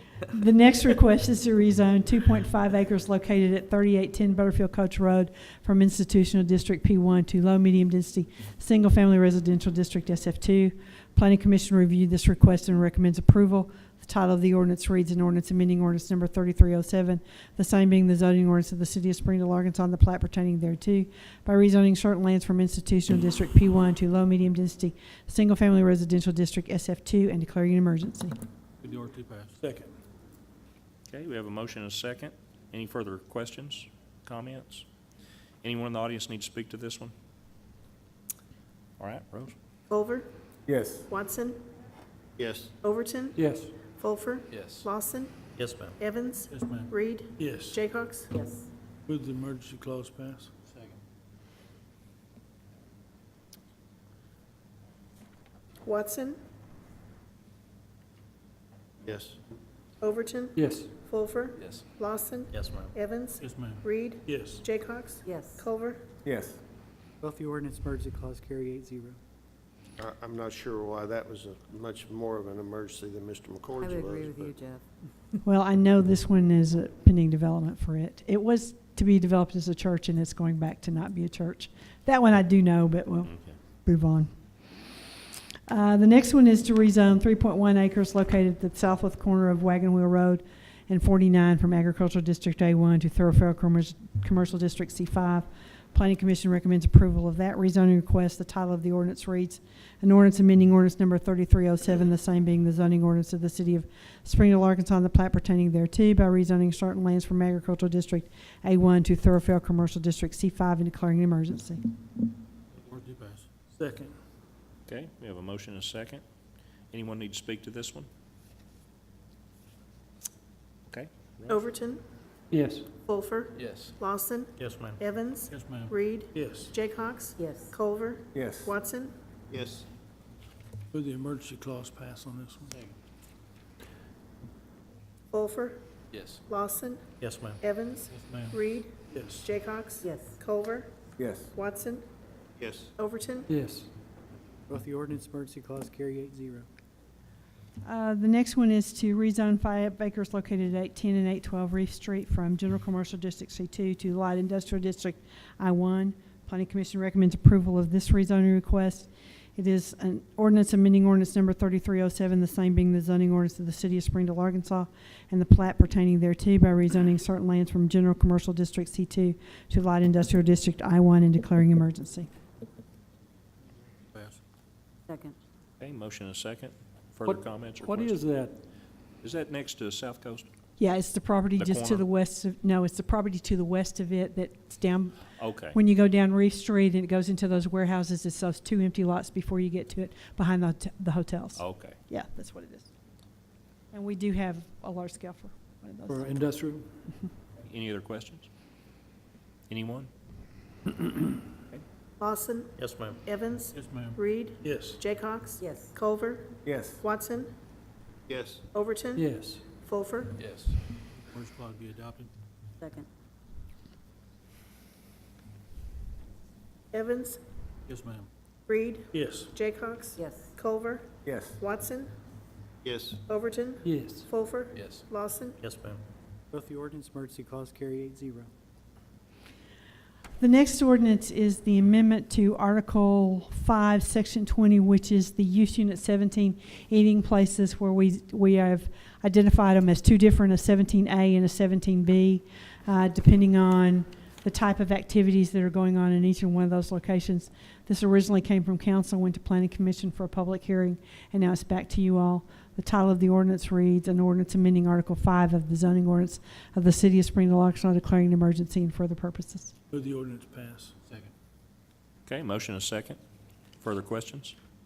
Anyone? Okay. Reed, Yes. Jaycox, Yes. Culver, Yes. Watson, Yes. Overton, Yes. Fulfer, Yes. Lawson, Yes, ma'am. Evans, Yes, ma'am. Move the emergency clause be adopted. Second. Jaycox, Yes. Culver, Yes. Watson, Yes. Overton, Yes. Fulfer, Yes. Lawson, Yes, ma'am. Evans, Yes, ma'am. Reed, Yes. Both the ordinance emergency clause carry 8-0. And we do have our first conditional use application for a 17B. And instead of rezoning the property to C5, they came back and asked for this conditional use. So I think it's really going to Good. serve the purpose in this one location, not the one you and I were talking about, a different one. Yes.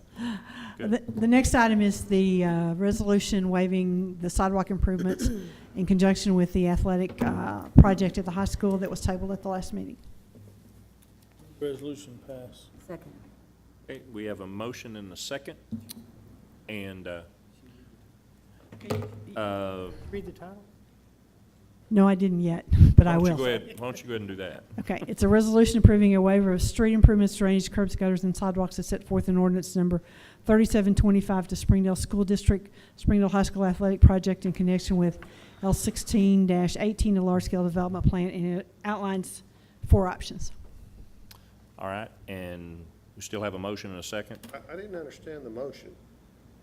Was there some I think you need- options involved in the motion? Uh, We're just gonna, I think the motion would be their request was for a waiver, Patsy, right? A waiver on Kansas and payment in lieu of in lieu of Maple Street. improvements on Maple Street, which is one, and we put it all on the same resolution, so we didn't have to do 2 separate ones. well, now, make sure I understand. That's the same motion that was tabled, or that's the same, Just make- same thing that was tabled. But that's not, Jim didn't include those 2 options in No, his he motion. did not.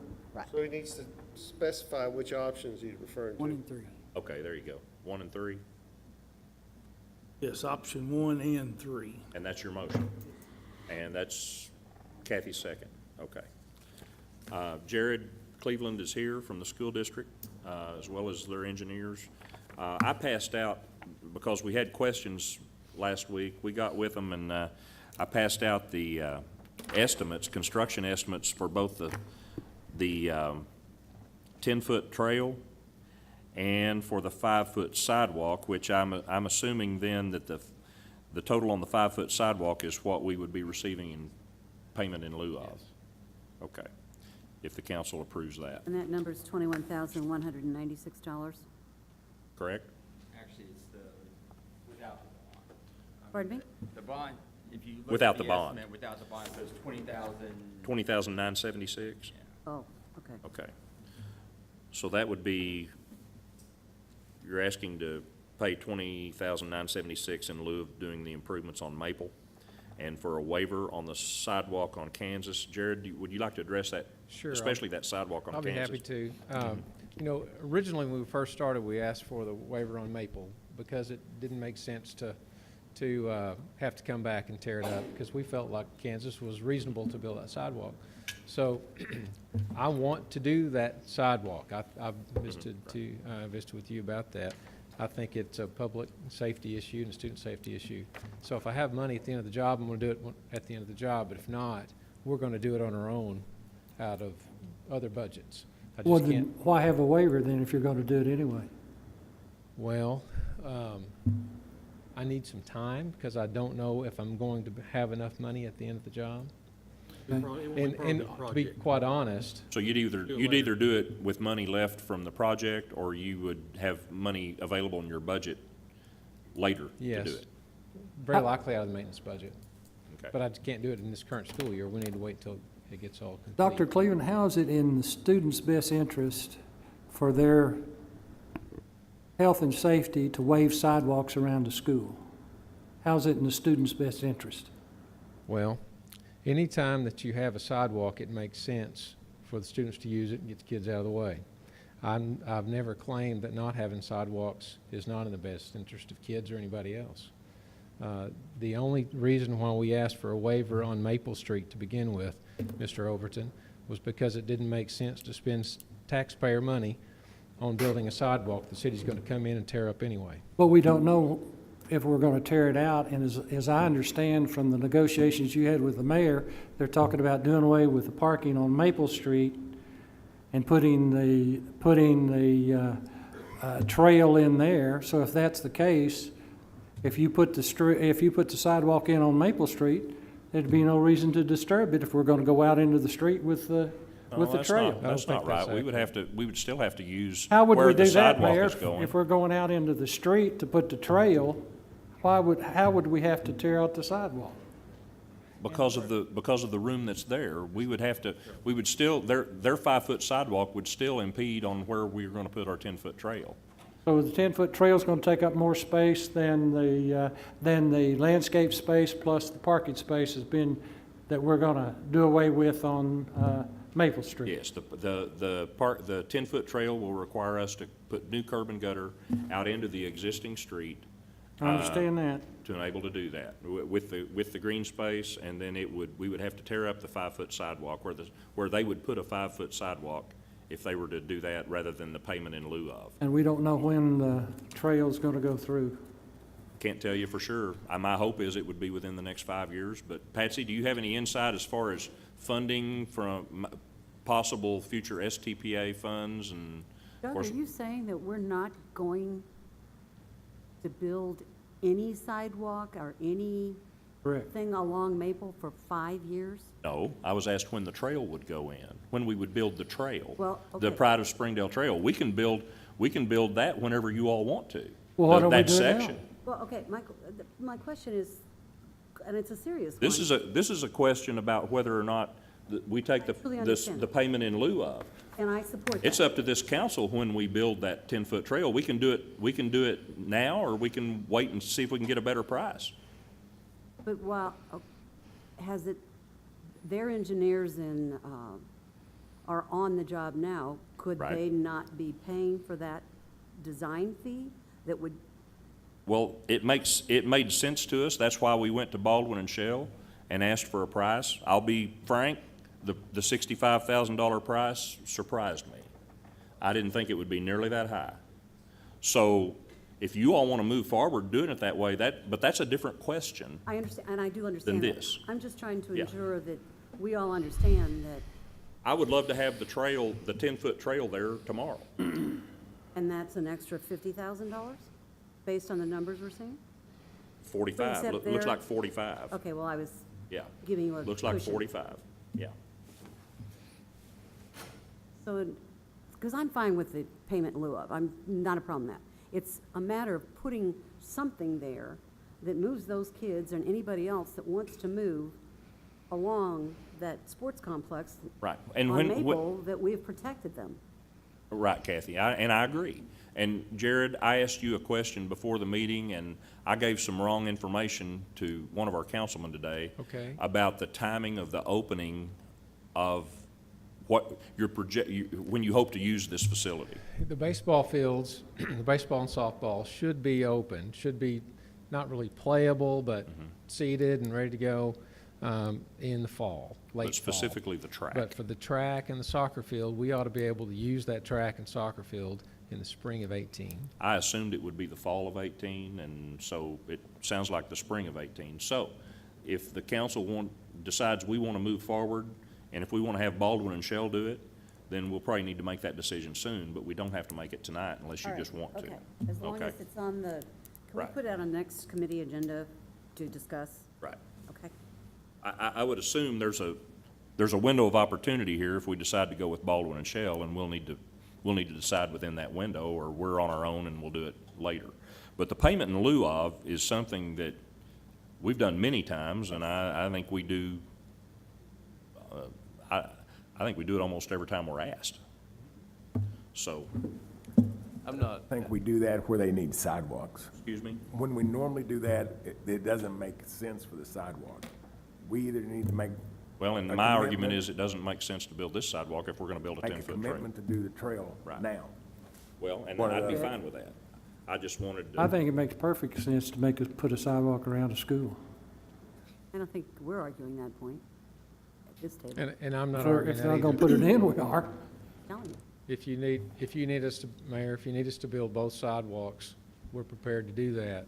I think that would be a tremendous waste Me too, but, on Maple. I think it would be a waste of taxpayer money for us to, I think we'd be much better served to have the 20,976 to go toward our 10-foot trail that we're gonna build eventually anyway. because I haven't been here very long, is that trail already on the docket? Like, do we have the plan? Patsy was on her way to kinda help answer that. Can we see like where that goes? It will go there. I don't think there's any doubt it will go down that section of Maple. It crosses Highway 412. It will cross Highway 412 at Maple, will it not? The Pride 71. of Springdale Trail. Highway 71. Highway 71. Yeah, I was gonna say, wait a minute, Yeah, we're I'm not going to sorry. 412. I threw you there. It is the Trails Committee's second priority trail for construction. And we will pursue every funding source that's available.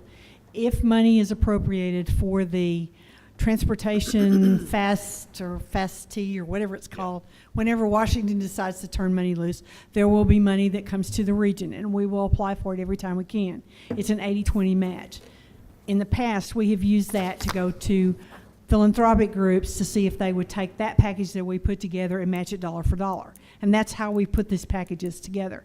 And that's what we'll do on this one. We have a $500,000 grant that's sitting out there that's been approved for us to put with it as we get other things going. You can't build a section that doesn't connect to anything else. If the next question is about why can't we use that money to go ahead and do that, you have to be and there's a term they use, it's got to be a functional section, it's got to connect to something else. So we work to get that done as soon as possible. If that section, if we move ahead and build that section soon, and then we have funding to build it to the Greenway downtown. Right. Then that would be a connection Right. that would be. Right. Okay. So we'd actually have to go beyond just Maple and go all the way into downtown. The plan of this is to start at the Greenway and come down Meadow Street, and come from Meadow Street over to Maple. Somewhere in there, and that determination hasn't been made exactly. Cross at Maple Street, go up Pleasant Street up to Emma, or just to that block south of it, and connect all the way across till you get to 40th Street, follow the creek around 40th Street to Gutenson, and then from Gutenson to 40th Street, and then go up Elm Springs Road, cross over the interstate for the interim on the bridge that's being built there, come back down 48th Street, and then connect out to Harbor. Long-term plan is to have some kind of a connection over 49, whether it's a tunnel underneath or a pedestrian bypass over the top. That's big dollars. So we have to make it connect in the interim with some way, and that's why the bridge on the north side of of Elm Springs Road is considered to be an multi-use trail. So if and I may not be understanding this correctly, but we would have to be committing to doing more than just that section. Because you can't have a non-connecting into it, right? We're having to commit to go We on. couldn't use. get funding. Right, we couldn't use the Yeah. federal dollars, Right. the $500,000 grant we have now to do just this piece, to take that 45,000 and do it there. But if the city spends the money out of their own money to do it, then we can use it for match money when we go to other funding sources. And so it's already been designed, though? It hasn't all been designed, no, we haven't But got we that have a- part done We yet. have a route. We The- have an alignment set out, we don't have it And that designed. 500,000 with our, requiring our match, Right, which is an 80-20. that's for design. It's for Is it? design, and you have to build a section that can be built before you can start the construction. Okay. We have to have environmental review. When you use federal dollars, you have to go through environmental review. You have to go through the acquisition process using the Uniform Act. We don't normally walk until we got a big enough section to be able to do something. Which is the same process we used with the design of Dean's Trail, Except- which is almost complete. Right, The- except the we design.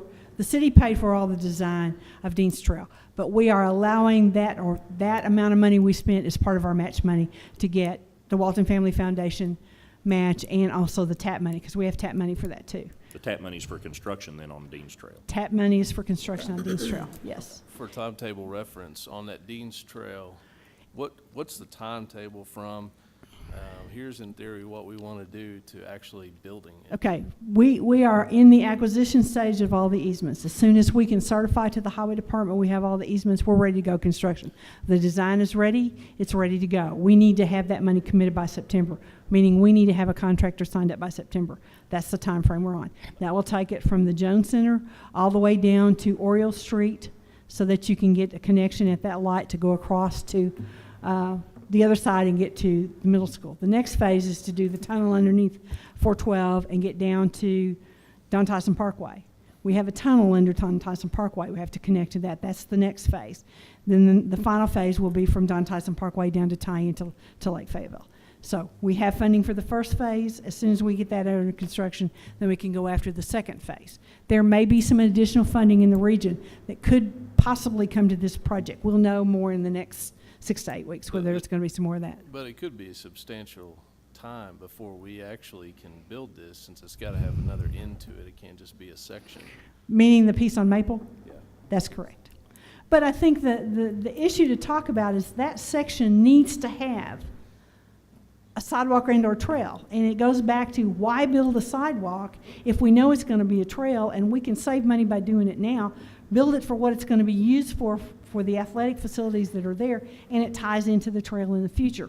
We get the most bang for our buck And that way. we'll still have that money. Yes. We'll still have that section of trail to offer as a match. Right, exactly. Whether it's 5 years from now or 10 years from now. That's correct. But we would never have to re-spend that money again.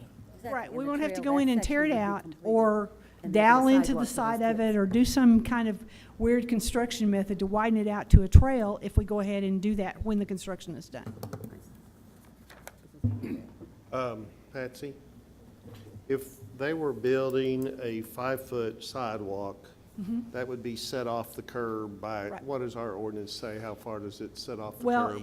we really start the other side. You take the edge of the right of way, you take a foot off of that, then you build a sidewalk, and then you have the space between there and the curb, and there's not very much green space. If you go a foot off, there's about 5 feet between So if we them. built a 10-foot trail, it'd be about where the back of this curb is now. Yeah. And we No, need that. I'm sorry, what did you just say about the 10-foot trail? Go ahead. Come up here. What'd you just say? Back of the curb. If we were built, where the 10-foot trail would be as per the city standard, it'd be right on what is now the back of the curb. So the taking out the curb is all for adding a green space. Right. So the pushing out into those parking spaces to add a green space next to the. So we don't necessarily have to take out the curb. You could put a 10-foot trail right on the back of the curb as is now without And taking waive out the the green curb. space. And it just have no green And- space. And by allowing payment in lieu of, we don't lose that right-of-way for purposes of the sidewalk, right? We don't lose the right of way either way. We're just whether or not we extend the trail. The standard for the trail is to create the 10-foot and have at least a 3-foot green space on both sides so that you don't have people falling into the traffic. And they're putting a wall there on that end of the track. And we want to keep bikes far enough away from that so your handlebar doesn't hit the, Okay, when you wait go just a through there. second now. They're putting a wall on the south end of the property. Because of the way the Is that wall going to be at the same location it would be if they were building a 5-foot sidewalk? right, that hasn't changed. That's not That gonna doesn't change at move. all? No, that doesn't move. And it's because of the amount of fill they have to do to make the trail, the track work like it's supposed to. I mean, there's a significant amount of fill on that end. So there'll be a wall there, but we don't want a trail, and we really don't want a sidewalk right up next to that wall. We want some space for people who are walking down there to not get into that sidewalk or to that wall either.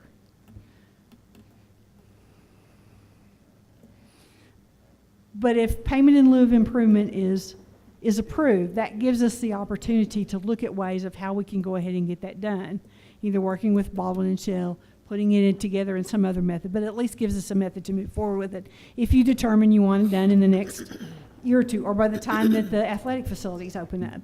It gives us some time to work through the process to figure out what's the best way to build it, and the most economical way too. Nothing is happening to the sidewalk on Pleasant Street, is that correct?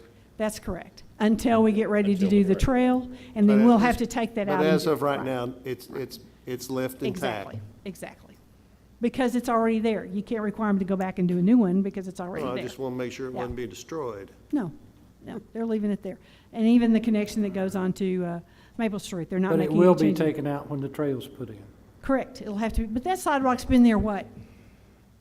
10, 15 years already. Yeah, Long time. I'm not gonna make that comment, I don't know.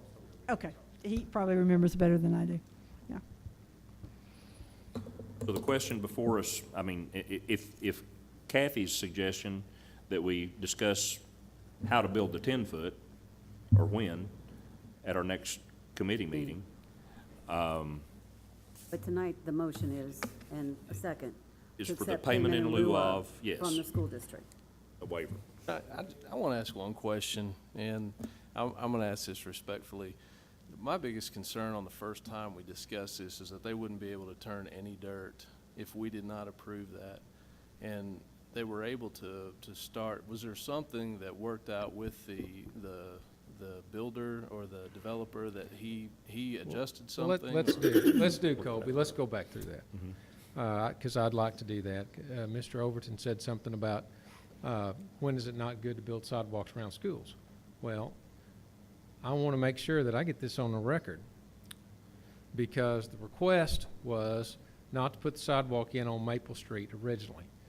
Reason why we did that, didn't want to tear it out. Never did we ask to take out Kansas, because I saw that as a safety issue. In fact, whenever we were told to go back and ask for a waiver on Kansas so we could do this work on Maple, we did that.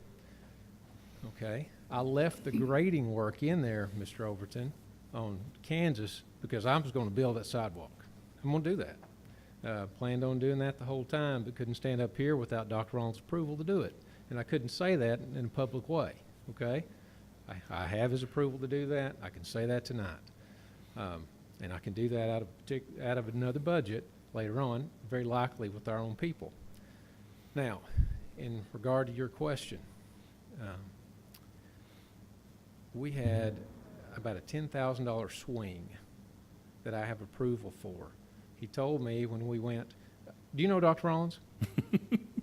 Okay, Dr. Rollins is a wonderful person, but when he tells me something, he means it, and I believe him, okay? And he told me when I went to Baldwin Shell, don't come back unless it's under 3.5 million.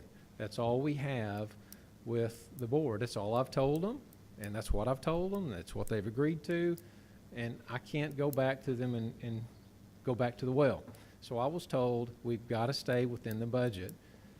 That $14,000 was a big deal, and we have a very small contingency fee in there, or contingency. So he said, we can't start unless we can get these approvals. And I mean, when I said, do you know Dr. Rollins, with all the respect in the world, he's the, you know, an icon across the state in regard to education.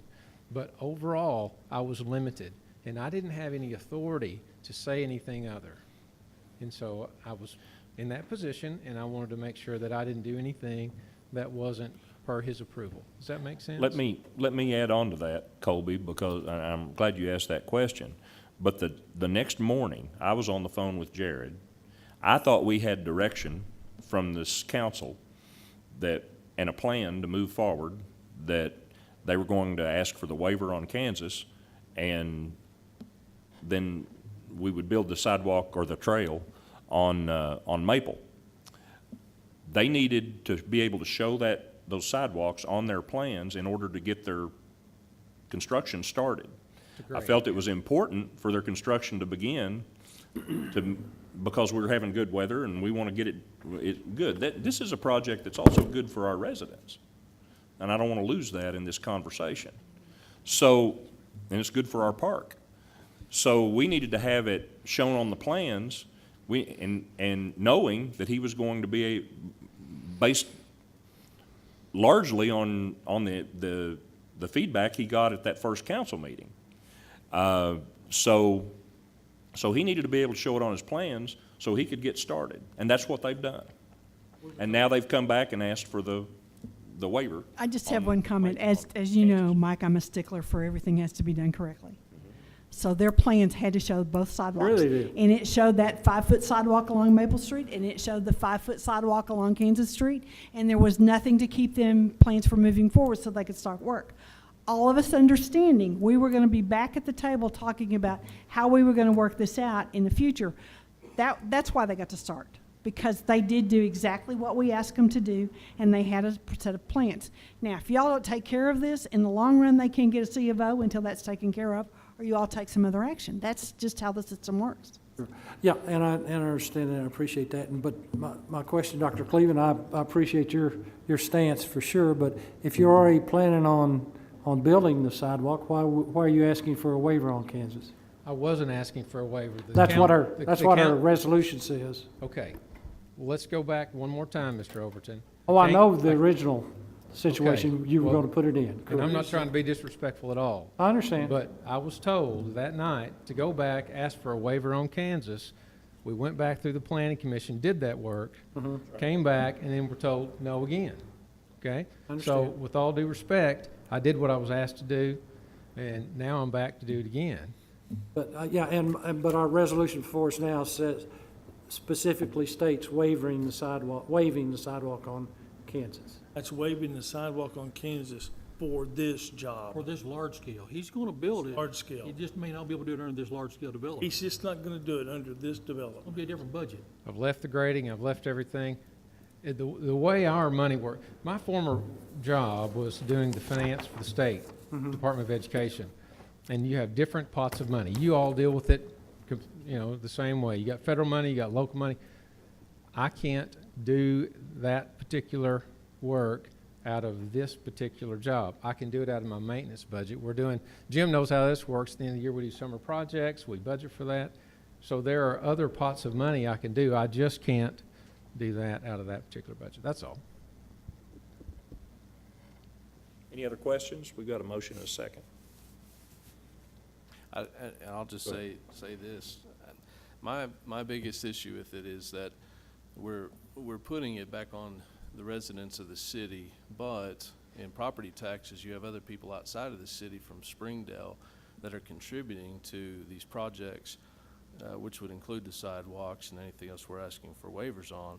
And so whenever we grant that waiver and put it just on the residents of the city, it takes part of it off of the backs of the other people that are in the school district that are paying property taxes to go towards the school. And when we take, in my mind, whenever we take it out of the hand of letting the school district pay for it, it's putting more of a burden on the taxpayers in Springdale. Are you talking about the waiver? Are you talking about Kansas, or are you talking about I'm talking Maple? about if we... I understand your point about, the school district money comes from much of it comes from outside Springdale. Right. But for what we're asking for tonight, the school district is going to pay for the sidewalk on Kansas, and they're paying in lieu of the sidewalk on Maple. That we can have a trail. So there's no money There's nothing else they're required to do. So the waiver for Kansas, that's option one that we're asking for, right? Right. But that they have committed tonight to build the sidewalk on Kansas. Just not under So this we're- project. Just not in this. The school particular- district's still putting as much money into both these sidewalks as they're required to do. We're not waiving the requirement for a sidewalk completely on Kansas. We're just waiving it as part of this large scale. Yeah, it does, because it refers to the large scale. That language is in there for that purpose, so they can move forward with this project and not have to do it as part of this project. You're not saying they don't have to do the sidewalk at all. They just don't have to pay for it out of the same money that's doing the large scale. That's what we were trying to accomplish with that language that's on there. Ms. Christie, can I ask you a question? Would it cost us less money to do both sidewalks or to do the payment in lieu and do Kansas? Because in my mind, looking at that piece of paper that showed we have to pay $20,000, the sidewalk's gonna cost $14,000. Well, Could be less. So it looks like I'm paying about another $6,000 extra. but you're paying for some of the earthwork and some of that other stuff. Yeah, that price when- includes what you would have to pay Yeah. to put the sidewalk in Yeah, anyway. I mean, when Chris and I talked about it, I might not be paying Bob on the show to do that. I'm gonna be out That's there true. and Oh, I with got you. the pick and the I got shovel. So in my mind, I'm paying additional money for this particular project because I'm trying to be a really good partner. I am trying to be a really good partner here, Mayor. I think we, regardless of the comments, I think we're closer on the same page than it may sound like. Okay. Well, I can almost guarantee you, I have no idea what kind of water's passed under the bridge in the past, but as long as I'm in charge and having, well, let me take that back. Big difference in responsibility and being in charge. Being responsible gives you the burden. Being in charge gives you the power. So I'm responsible for this. I can assure you, Mr. Overton, that I don't want to come back in front of you and ask for any more waivers on any more sidewalks. Okay? I got the point. Okay? Anybody else have anything they need to ask me or talk to me about? All right, we got a motion for 1 and 3. If there's no more comments or questions, I'm going to ask Rose to call the roll. Over, I'm gonna vote for this, but I'm gonna be very disappointed if we don't build this in the next year. That's the whole point of talking about it Yeah, at the Kathy, committee. but it doesn't mean it's gonna get done. Well, okay. Well, This you could group have is added gonna that make to the that motion, decision. but I thought we might need to talk about it a little more. Watson, Yes. Overton, No, Wolfer, No. Uh, Lawson, No, ma'am. Yes. Evans, Reed, Yes. Jaycox. Yes. Carries 5-3. Thank you. Thank you very much. Appreciate you all. You're next. Last item is an ordinance authorizing the city clerk to file a cleanup lien for the removal of overgrown brush and debris on property located within the city of Springdale, Washington County, Arkansas. And I want to say, when this first got put on the agenda, we had 15 different properties set to go to lien. And thanks to the hard work of Cindy and my staff, as well as Toby Langford, who's here tonight, we've got this narrowed down to 4. And they are 1402 Moreland, 1902 Patty, 1615 Theodore, and 1502 White Road. Okay. That is amazing. Mm-hmm. From 15 to 4. Most of those paid. We had a couple that were cited into court, but most of them paid.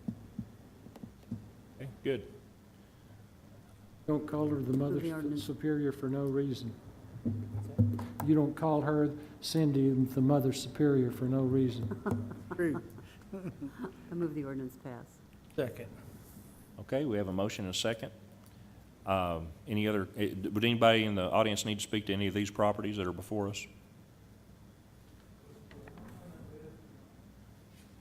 I'm sorry? Here, I'll repeat them. I don't think so. Oh. 1402 Moreland, 1902 Patty, 1615 Theodore, and 1502 White Road. Yes, sir. 713 Young is not on this. Who does the determinations of the debris and so forth on the property? Is that the code enforcement people? Yes. Okay.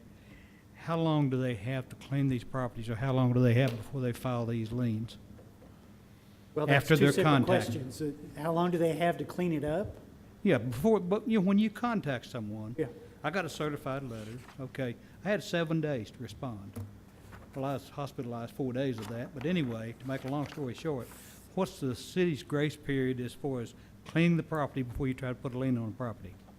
Well, it varies from property to property, and that's up to code enforcement. There's nothing in writing says that you have to contact someone, talk to them personally or whatever, or anything like that? Notification is given required by law. Okay. Okay. I just wanted to make sure you're not cutting short on, you know, giving somebody 7 days. We and always then- follow what the statute says every time. Okay. Thank you. Thank you, sir. Anyone else? All right. Rose? Watson, Yes. Overton, Yes. Fulfer, Yes. Lawson, Yes, ma'am. Evans, Yes, ma'am. Reed, Yes. Jaycox, Yes. Culver, Yes. First clause be adopted. Second. Overton, Yes. Fulfer, Yes. Lawson, Yes, ma'am. Evans, Yes, ma'am. Reed, Yes. Jaycox, Yes. Culver. Culver, Still thinking about the It's not over sidewalk. yet. I'm still thinking about the sidewalk. I'm still thinking. Yes. No doubt. Both the ordinance emergency clause carry 8-0. All right, good. Comments from department heads? Anyone? I saw Melissa, and you don't necessarily need to come comment, but did everybody get and read the email about the youth city council? I've heard back from a few of you, so Kathy, you'll have an email. You should have. On this or my personal? I don't know where, It's It was not be on in- the I cities. just checked email, there's nothing in here. okay. I'll have Rose send that out to Thank you, Kathy Rose. again, to whatever email she reads, okay? we have two. That's an excellent point. All right. Anyway, I just wanted to remind you that so we could move forward with our plans, knowing who's going to be able to participate in that. Council, any comments? Mayor, I'm kind of like Rick. I'm still thinking about the sidewalk thing too, and I apologize for beating a dead horse because we've really gone over this one. But I'd just like 2 points. Okay. I just had I walked out of that first council meeting with a different feel than Mr. Cleveland did and you did, Mayor. Right. I still felt like we were just offering suggestions. I don't think we told him to go do that. That was what I thought anyway. The other thing is that I'm just, I just wish there was a better way we could figure out how to do that trail than having to cut into the curb, and I don't know if there is any way or not. Not if we want the green space. I know, Yeah. I'm just, you know, That's now, the- and there's a that's wall there now, I guess, on the school's building a wall, so we can't go any farther north, but Well, that's the whole purpose in having this discussion at a committee meeting. So I we can actually mull it over. think, yeah, go ahead. I'm sorry, Kathy. I actually think eliminating the parallel parking on Maple's a good idea. good idea. Yeah, Yeah, okay. but anyway. Other comments? Just to Jeff's point, when I left the meeting, I thought we had given them direction on asking for the waiver of Kansas and partnering with us to do the trail on Maple. That's So- exactly what I So it's thought. like all of us going to the movie and walking out and we all heard or saw something different. Different thing, yeah.